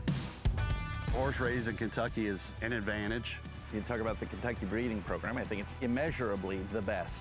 They've got the best mares and the best stallions there in the state. The great ground they're raised on here in central Kentucky, it seems to be the best. The purses that the Kentucky breds are now running for matches how dominant they are.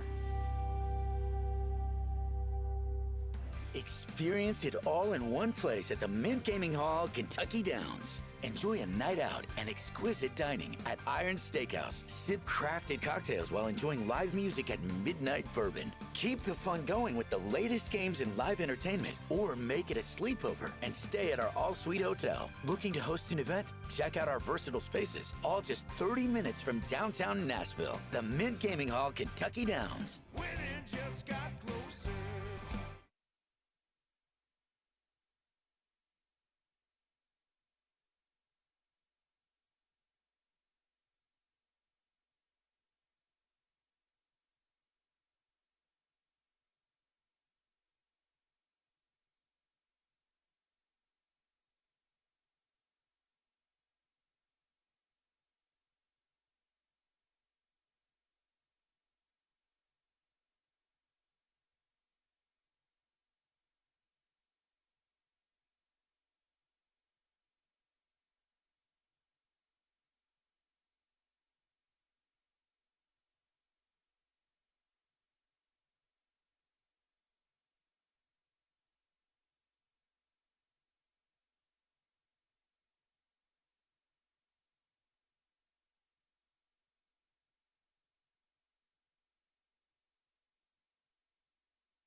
We've officially made it to the feature on our card on this opening day, the $500,000 Keeneland Sales Tapit Stakes.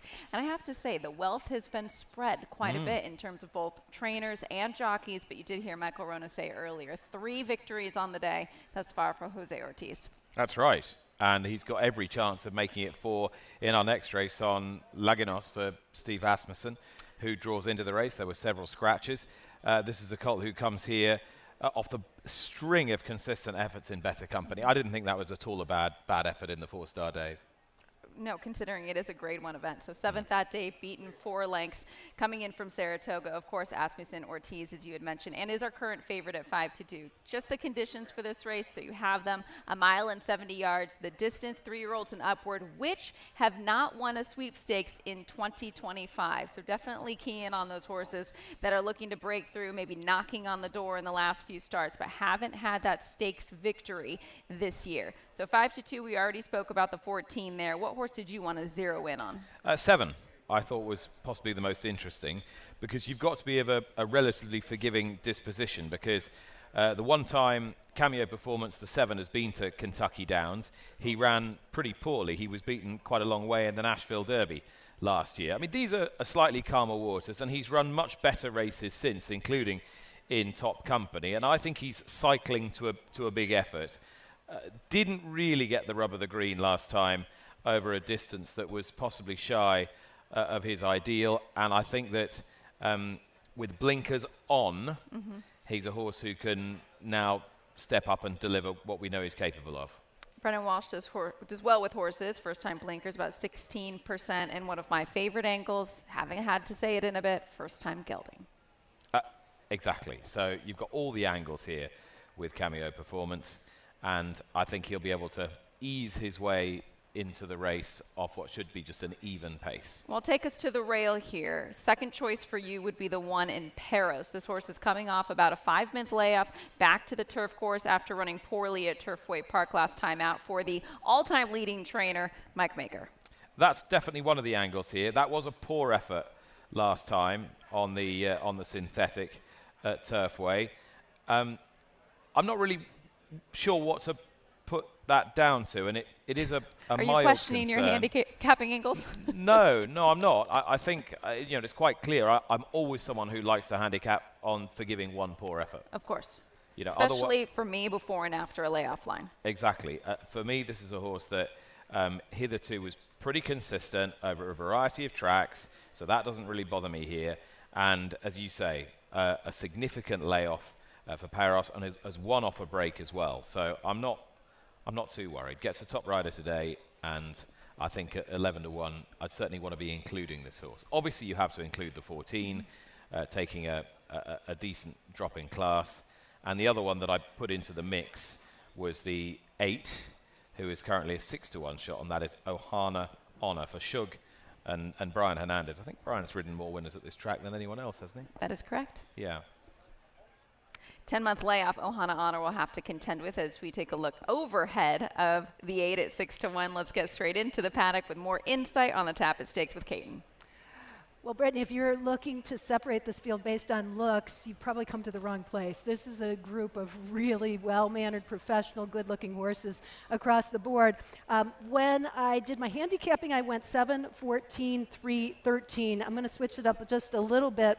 With the top pick, as far as the paddock picks are concerned, the 14, Laganos, who came into the paddock a little later than most of the other horses, but boy, did he make a beautiful appearance. He's kind of streamlined and very aerodynamic. Looks the picture of health and was absolutely glowing. He's also been well turned out by his connections, braided and gleaming. 14, Laganos has won here at Kentucky Downs. He broke his maiden year in 2023 at 6.5 furlongs. So you know he can be handy, but he does his best running from a little bit off the pace, which is where I think he will be here today. One of the more consistent performers on the turf. Courtesy of his stablemate, the 11-track Phantom, who also made a nice appearance. He is trying the turf for the first time, but has some early speed. So I think he could help to set things up nicely for the 14 Laganos. But that's not to say that the 7 Cameo Performance was lacking as far as looks are concerned. The blinkers go on. He's a first-time gelding. And I think the course has a bit more give in it. Even though it's playing quick and has been kind to speed, I think it'll be more to his liking than last season when it was a little bit more on the firmer side, the harder side. His race wasn't terrible. He did get into a little bit of traffic trouble here at Kentucky Downs. Last time around in the Nashville Derby, it was also very steep competition, even steeper this year when we see the race renewed on Saturday. But that said, it wasn't his day. He went to the sidelines, and since then a lot has changed, as was pointed out, as far as equipment, both physically and as far as blinkers are concerned. I give Cameo Performance high marks in this group. The 3 911 Turbo bears watching. If nobody entertains him on the front, he is very tough to get past, and just about won this race last year through a pretty solid enough pace. He did it so comfortably, and this year looks every bit as good, if not better, than he did physically coming in. He looked like, hey, I know this place when he walked in, and had a lot of confidence about him, has carried very nice weight despite the ripe old age of 8, and comes out of a really tough race in the Wicker, where from off the pace at a flat mile, he was beaten a length and 3/4. I think the 1:70 suits him a little bit better, even though it is hopefully a situation where he can nurse his speed, or if he needs to, settle a little bit off the pace and still come running late. So he is definitely among the top lookers in the group. And a long shot that really caught my eye is the 6 Multitask. Now, I didn't see a lot on paper, but he's feisty and smaller, speedier looking individual, rides a 2-race win streak. It could be that he's just starting to reach his best stride. This is a tough test for him, but based on his looks, I would be afraid to leave him out of the mix. He's just very balanced, very correct, and seems to be full of himself, which I think is a very good sign. The last horse, 13 Steel Sunshine, that caught my eye, fresh off the ship from Gulfstream Park, where he ran into Graded Stakes Company, was beaten just a neck in his first try in a long time on the turf. I think he's found a new home there. If he runs back to that race, he'll be very, very tough. And he looked alert and very fresh here down in the paddock, so look for him to come running late. I'm going to go 7, 14, 3, 13 as my picks, but the paddock pick does belong to the 14 Laganos, Brittany. Looked fantastic, as Steve Asmussen horses always do, especially with that braided mane. 5-2 currently on your favorite. I have to say, and this was a horse that you and I, Nick, hadn't spoken about, the 3 911 Turbo. Love what she had to say about how this horse is looking second off of quite a long layoff. 3rd place finish last out at Del Mar in the Wicker Stakes, because for me, that was my top pick. Lovely to see a California shipper here as well. They did very well last season as well. Yeah, and Neil Drysdale. 911 Turbo is evergreen as his trainer. And you were going to say something about the pace. I was. You probably heard me just a few moments ago. I wasn't trying to cut Caton off in her prime, far from it. I was just observing the fact that the pace is strong out wide, isn't it? Track Phantom and Nelson Avenue. Nelson Avenue particularly, I think, will get the better of that pace duel from 12. But I don't think Frankie's going to have it all his own way, because he's got one of a very similar profile, one to his inside. And that most certainly should help the 14, hence why I think that horse is holding favorites. I think that's why. And I think that the race will break apart out wide. Final thoughts, top pick. Well, my final thoughts are unchanged. 7 Cameo Performance with the blinkers on today is my top pick for Brendan Walsh. I put Paros 1 in 2nd, then in 3rd I had the outside Laganos for all the reasons mentioned, and in 4th I've got Ahana Honor. So 7, 1, 5, 8. There we are. And just a quick note, we do have a late scratch out of the Tapit Stakes. The 13 Steel Sunshine will not run. Get a good look at this horse still in the paddock walking around, but will not run today. So the 13 Steel Sunshine is out. The horses are on the track. It's the feature on our opening day card, the Keeneland Sales Tapit.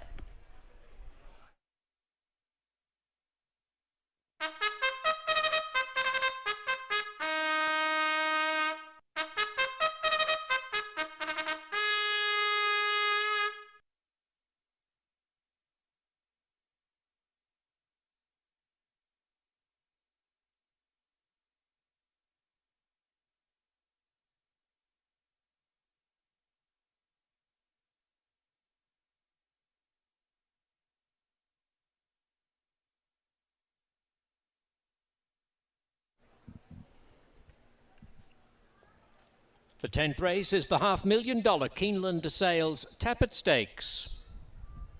1 mile and 70 yards. Number 1 is Peros, owned by Paradise Farms Corporation, trained by Mike Maker and ridden by Joel Rosario. 2 Tapit Shoes is owned by Steve Mojer, trained by Ed Mojer Jr. and ridden by Mario Gutierrez. 3 911 Turbo, raced by Step Aside Farms, prepared by Neil Drysdale, guided by Florent Giroux. Scratch numbers 4 and 5. 6 Multitask carries the Godolphin Silks, worn by Vincent Cheminot. Owen Harty is the trainer. 7 Cameo Performance is owned by Qatar Racing, Fergus Galvin and Mark de Tampel. Brendan Walsh trains, Tyler Gaffalione rides. Number 8, Ohana Honor, is owned by West Point Thoroughbreds, Woodford Racing, Edward Hudson Jr. and Lynn Hudson. Is trained by Shug McGahey, ridden by Brian Hernandez Jr. Scratch numbers 9 and 10.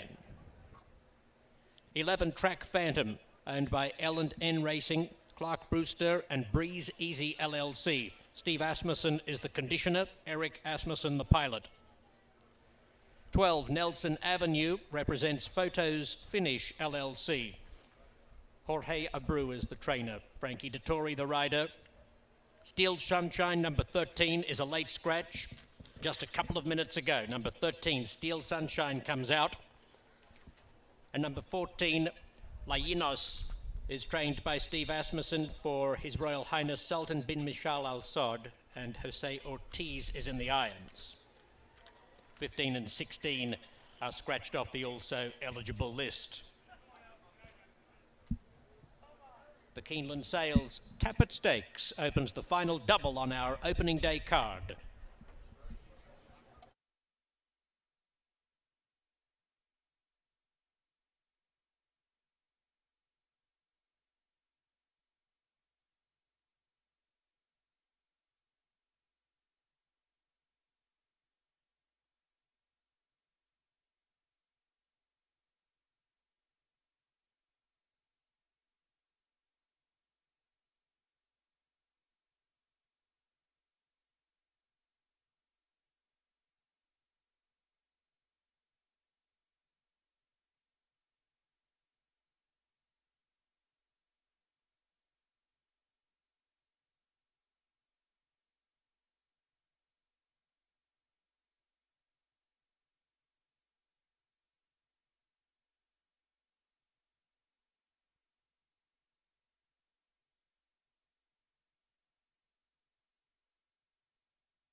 The best turned out horse for the Tapit Stakes is number 11, Track Phantom. Congratulations to groom Fernando Ramirez. Track Phantom number 11 wins the best turned out award.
The field is approaching the gate.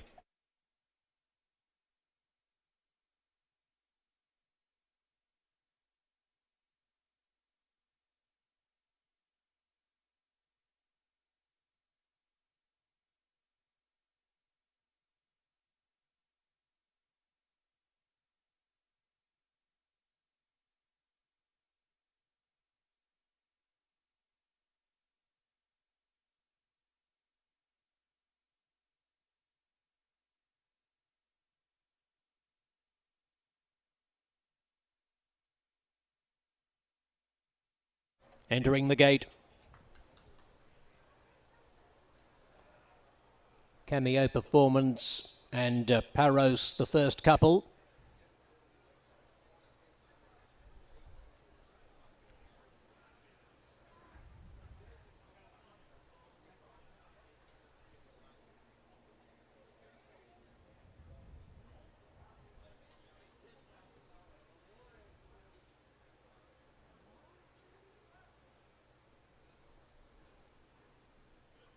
Ohana Honor standing side on behind the gate.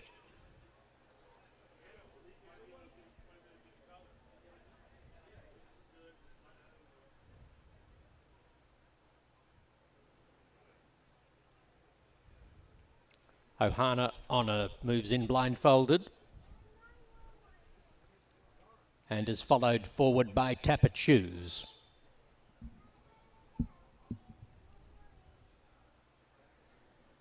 Here come Track Phantom and 911 Turbo, Nelson Avenue, Multitask. And the last in will be Lainos. Almost ready, 1 mile and 70 yards for the Tapit Stakes, the opening day feature at Kentucky Downs. Racing!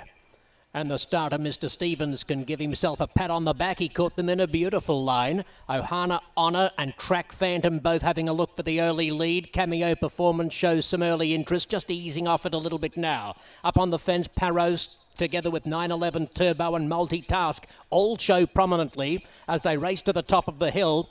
Back in the second half of the field is Tapit Shoes. Ohana Honor now back centre field. And towards the end is Nelson Avenue as they race down the dip into the far turn, where Nelson Avenue was pushing on to get level with Parros. Parros holding on to the lead by 3/4 of a length to Nelson Avenue. There's Lainos moving up to third. He's followed round the turn past the half-mile pole by Multitask, who covers Track Phantom. A length and a half to Tapit Shoes, 911 Turbo. They are side by side, racing some 8 lengths off the lead. Cameo Performance back towards the tail in company with Ohana Honor. They're covered by 11 lengths. Reaching the top of the stretch, just past the 3/8 pole, Parros is the leader. Parros from Nelson Avenue, and 2 lengths away comes Lahinos. In third position, Multitask on the inside is fourth, followed by 911 Turbo. And wider out, Ohana Honor beginning to make some headway as they near the 8th pole.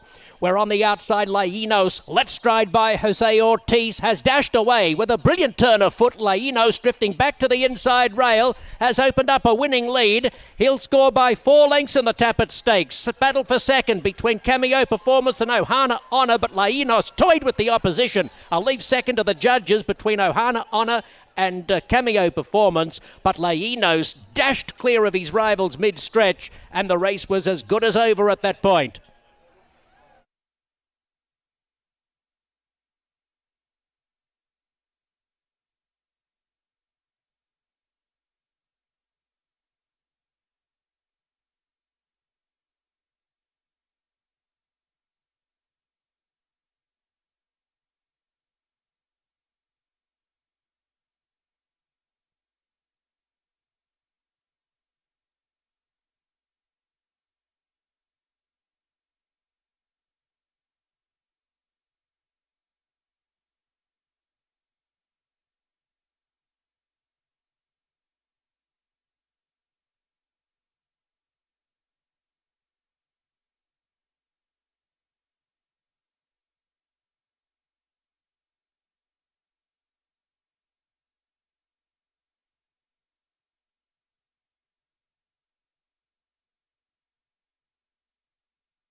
It's 14 and a photo. Lainos wins the Tapit Stakes, clocking 136.10.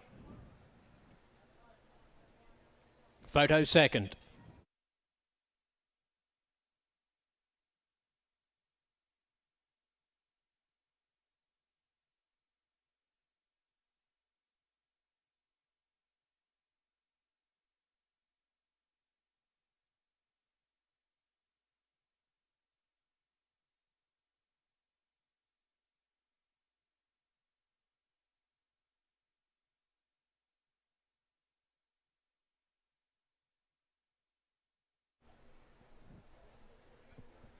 Lainos wins the Keeneland Sales Tapit Stakes, a 4-year-old chestnut colt by Cantharos from the Speightstown Dam Steamy, bred in Kentucky by Robert Spiegel.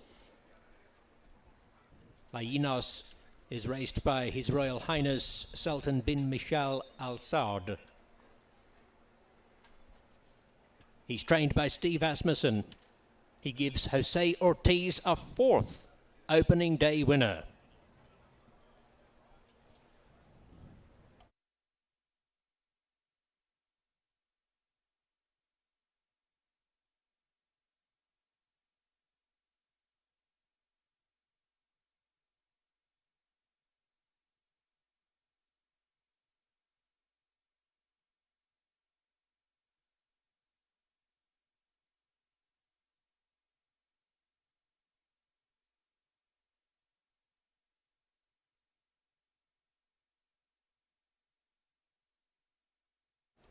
Second was number 8, Ohana Honor.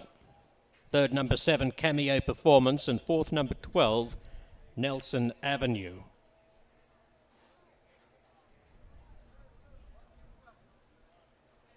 Congratulations to the winning connections following the Keeneland Sales Tapit Stakes.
The result is official. Placings officially 14, 8, 7 and 12.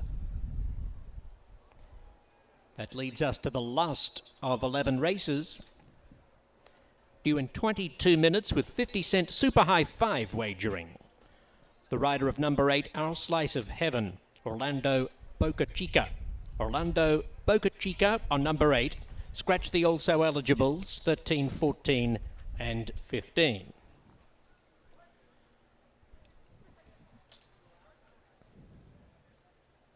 Keep in mind, ladies and gentlemen, an early first post on Saturday of 11:25. First on a 12-race card on Saturday, 11:25.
It all comes down to this. Good afternoon, ladies and gentlemen. The moment that defines the year, when the world's most influential buyers gather, and every decision, every bid, every opportunity shapes the future.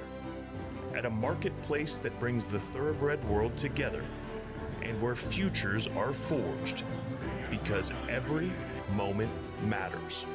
At the World's Yearling Sale, Keeneland, September. Experience it all in one place at the Mint Gaming Hall, Kentucky Downs. Enjoy a night out and exquisite dining at Iron Steakhouse. Sip crafted cocktails while enjoying live music at Midnight Bourbon. Keep the fun going with the latest games and live entertainment, or make it a sleepover and stay at our all-suite hotel. Looking to host an event? Check out our versatile spaces, all just 30 minutes from downtown Nashville. The Mint Gaming Hall, Kentucky Downs. Winning just got closer.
We've come to the final race on our opening day card, race number 11, just in about 14 minutes time. But quickly from you, reflections on this beautiful first day. Excellent racing. Form's held up, largely speaking. Not too many major shocks. Pace has been sensible. Ground has been even. You've been able to win from the front if they've gone too fast. Horses have come from off the back. All in all, an excellent day. Class riding from Jose Ortiz. I thought Dettori was very good from the outside gate. And the Rusty Arnold Exactor, obviously a personal highlight. But yeah, it was all good. It's all good. Let's try and close it out with a winner, the get-out race as they call. So the favorite currently is the Ford, 8-5 for this 1 mile turf event. Maiden special weight for 3-year-olds and upward as we dip into the paddock here. 8-5 on Montador. Early money and has remained your favorite. What do you make of this 4? They obviously like this colt, don't they? Nice pedigree, Godolphin bred for Mike Stidham. And I thought showed a good attitude to get up. First turf start at Colonial. My slight issue is betting a horse short odds in a maiden, and the reason they're short odds is because they've passed the post first and been disqualified. More often than not, you do see them come back to win. Because the orthodoxy is that because they've won a maiden already, they'll be good enough to win the next one easily. But actually, I'm not sure the form standard, such as it is that high. I'm not even sure it's the best form in the race.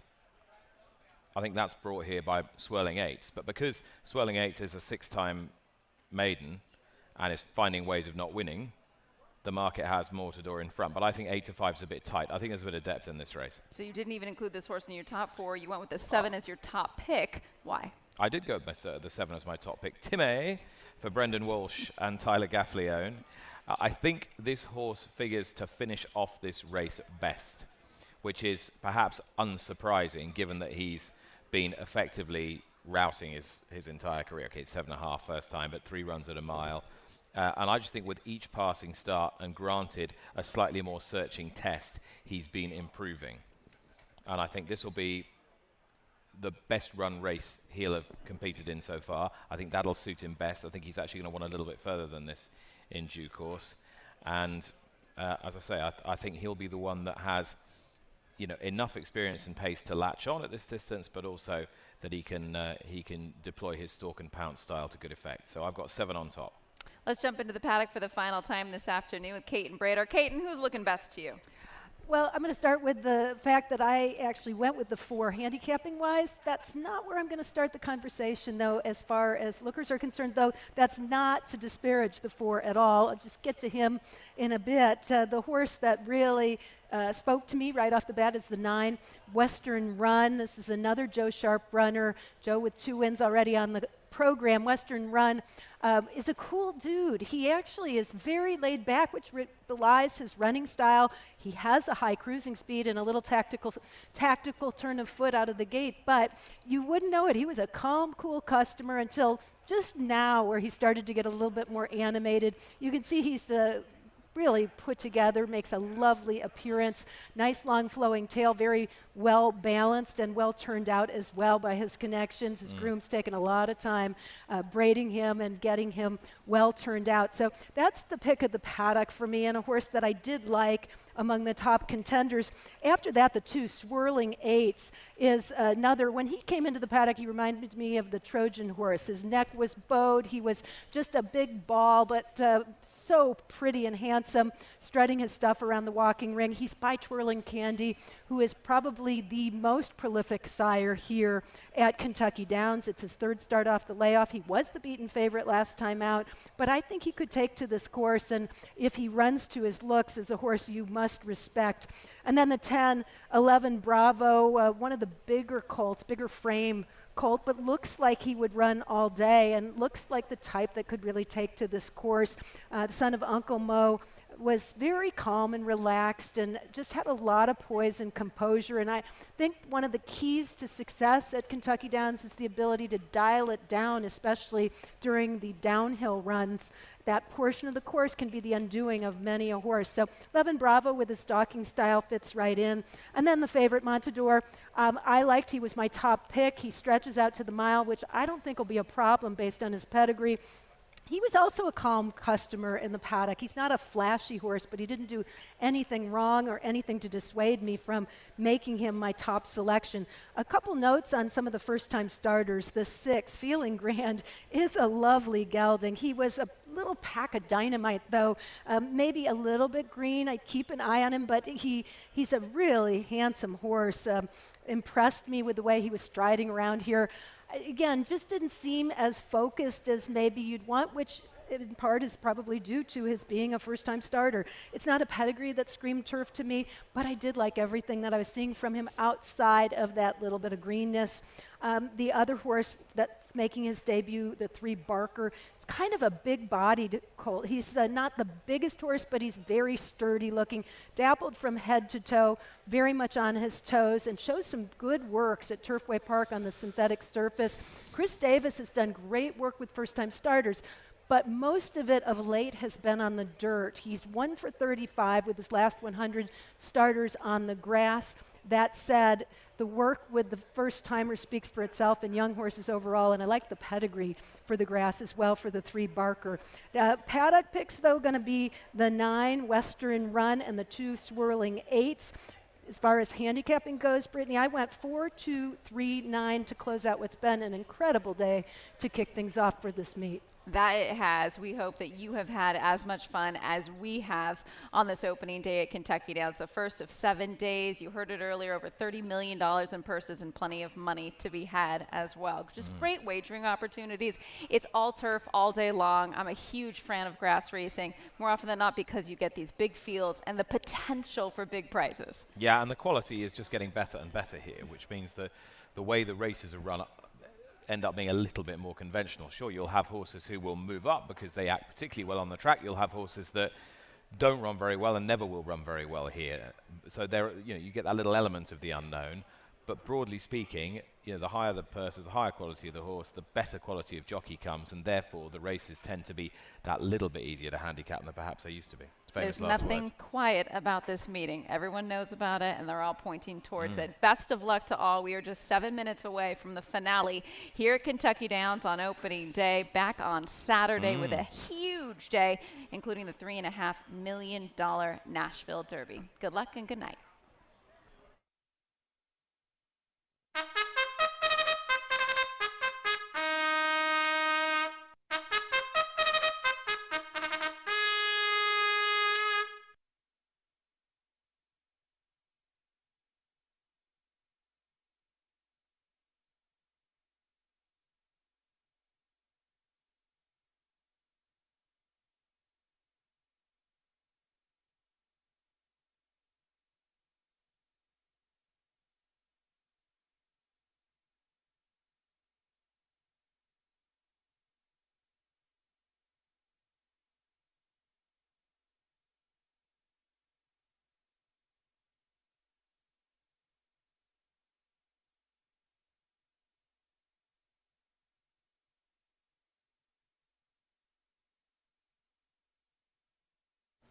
The field is parading for the last on opening day. 1 mile the distance. A maiden race for 3-year-olds and up with 50-cent super high 5 wagering. Scratch the also eligibles 13, 14 and 15.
Ladies and gentlemen, the final Best Turned Out award today goes to number 10, 11 Bravo.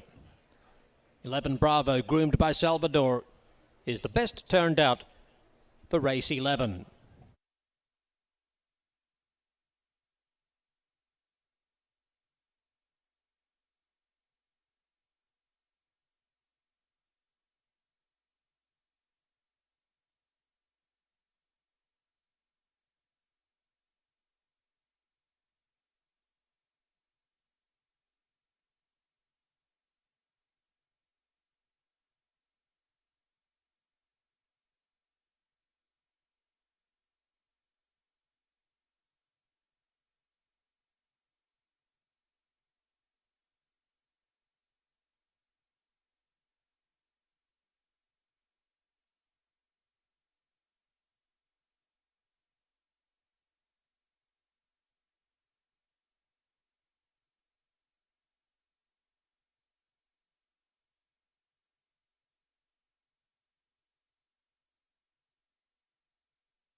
The field is approaching the gate.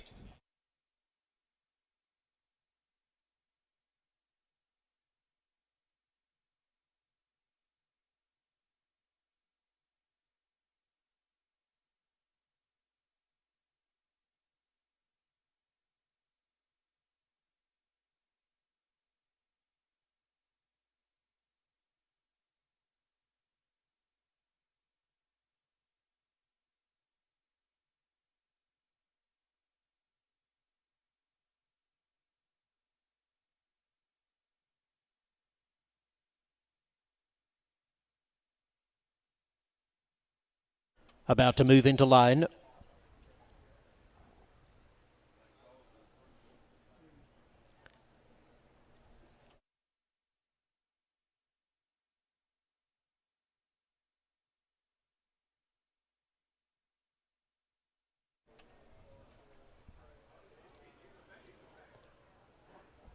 Entering the gate.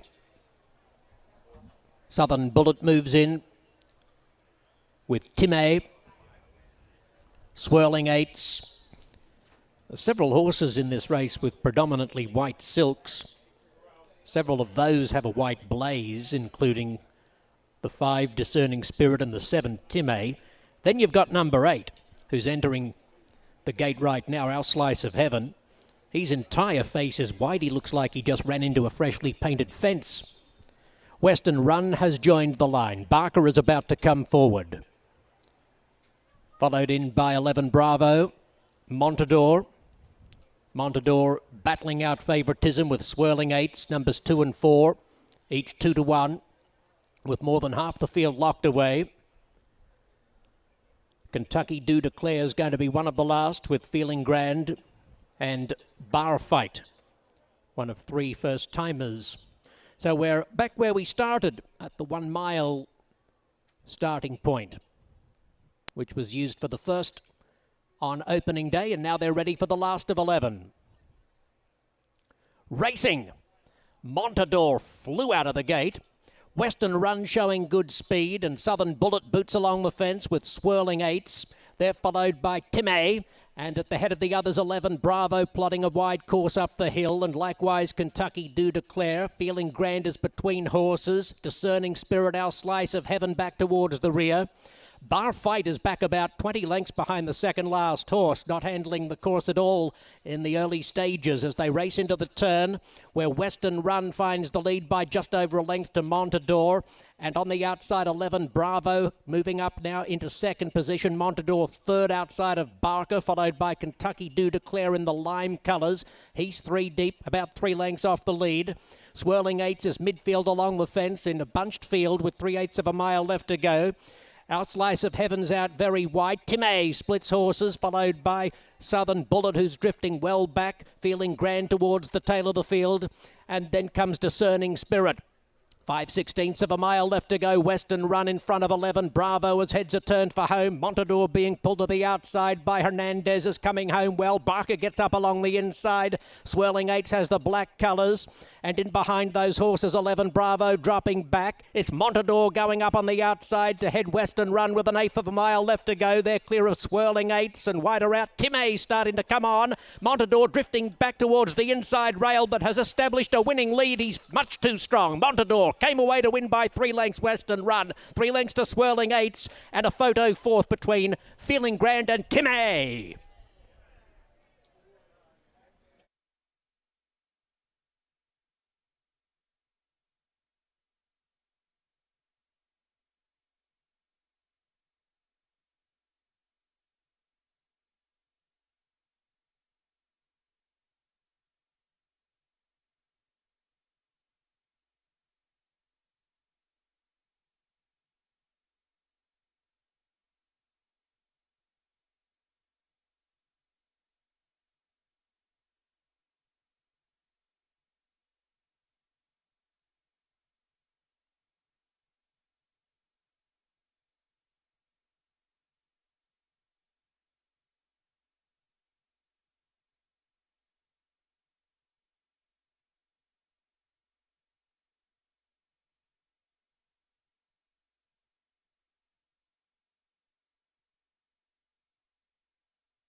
Unofficial result, number 4 Montador defeating 9 Western Run and 2 Swirling Eights. Photo 4th. 4-9-2. Photo for 4th. The time 1:34.30 seconds.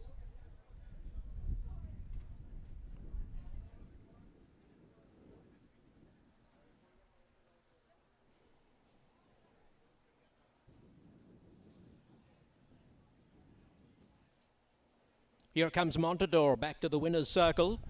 A bay colt. A 3-year-old by Nyquist from the Medaglia d'Oro Dam, Lady Montador. Bred in Kentucky and raced by Godolphin. Trained by Michael Stidham and ridden by Brian Hernandez Jr. 4th goes to number 7, Timay.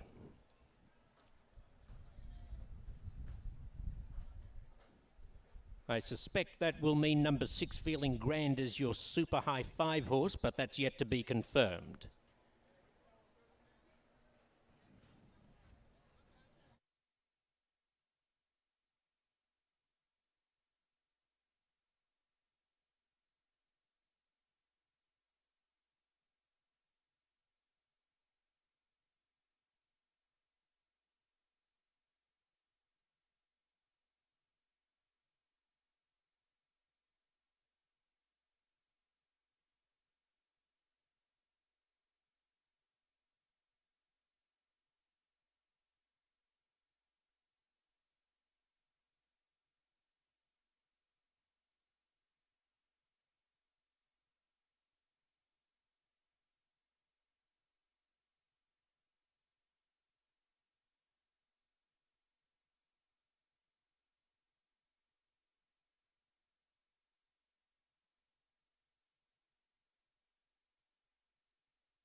Ladies and gentlemen, apologies for the delay with confirmation of the super high 5 numbers, but number 6 Feeling Grand has finished 5th.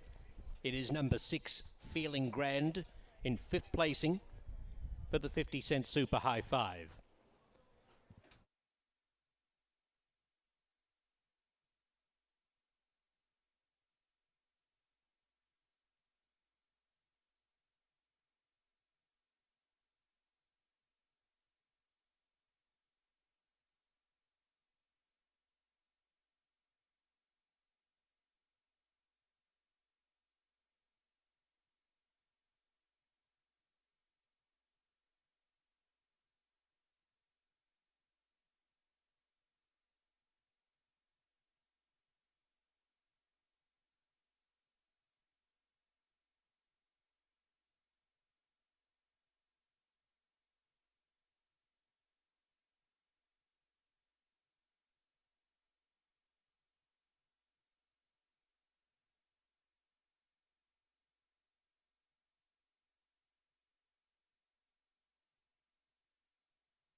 The result is now official. Placings official on the 11th. Super high 5 numbers 4, 9, 2, 7, 6.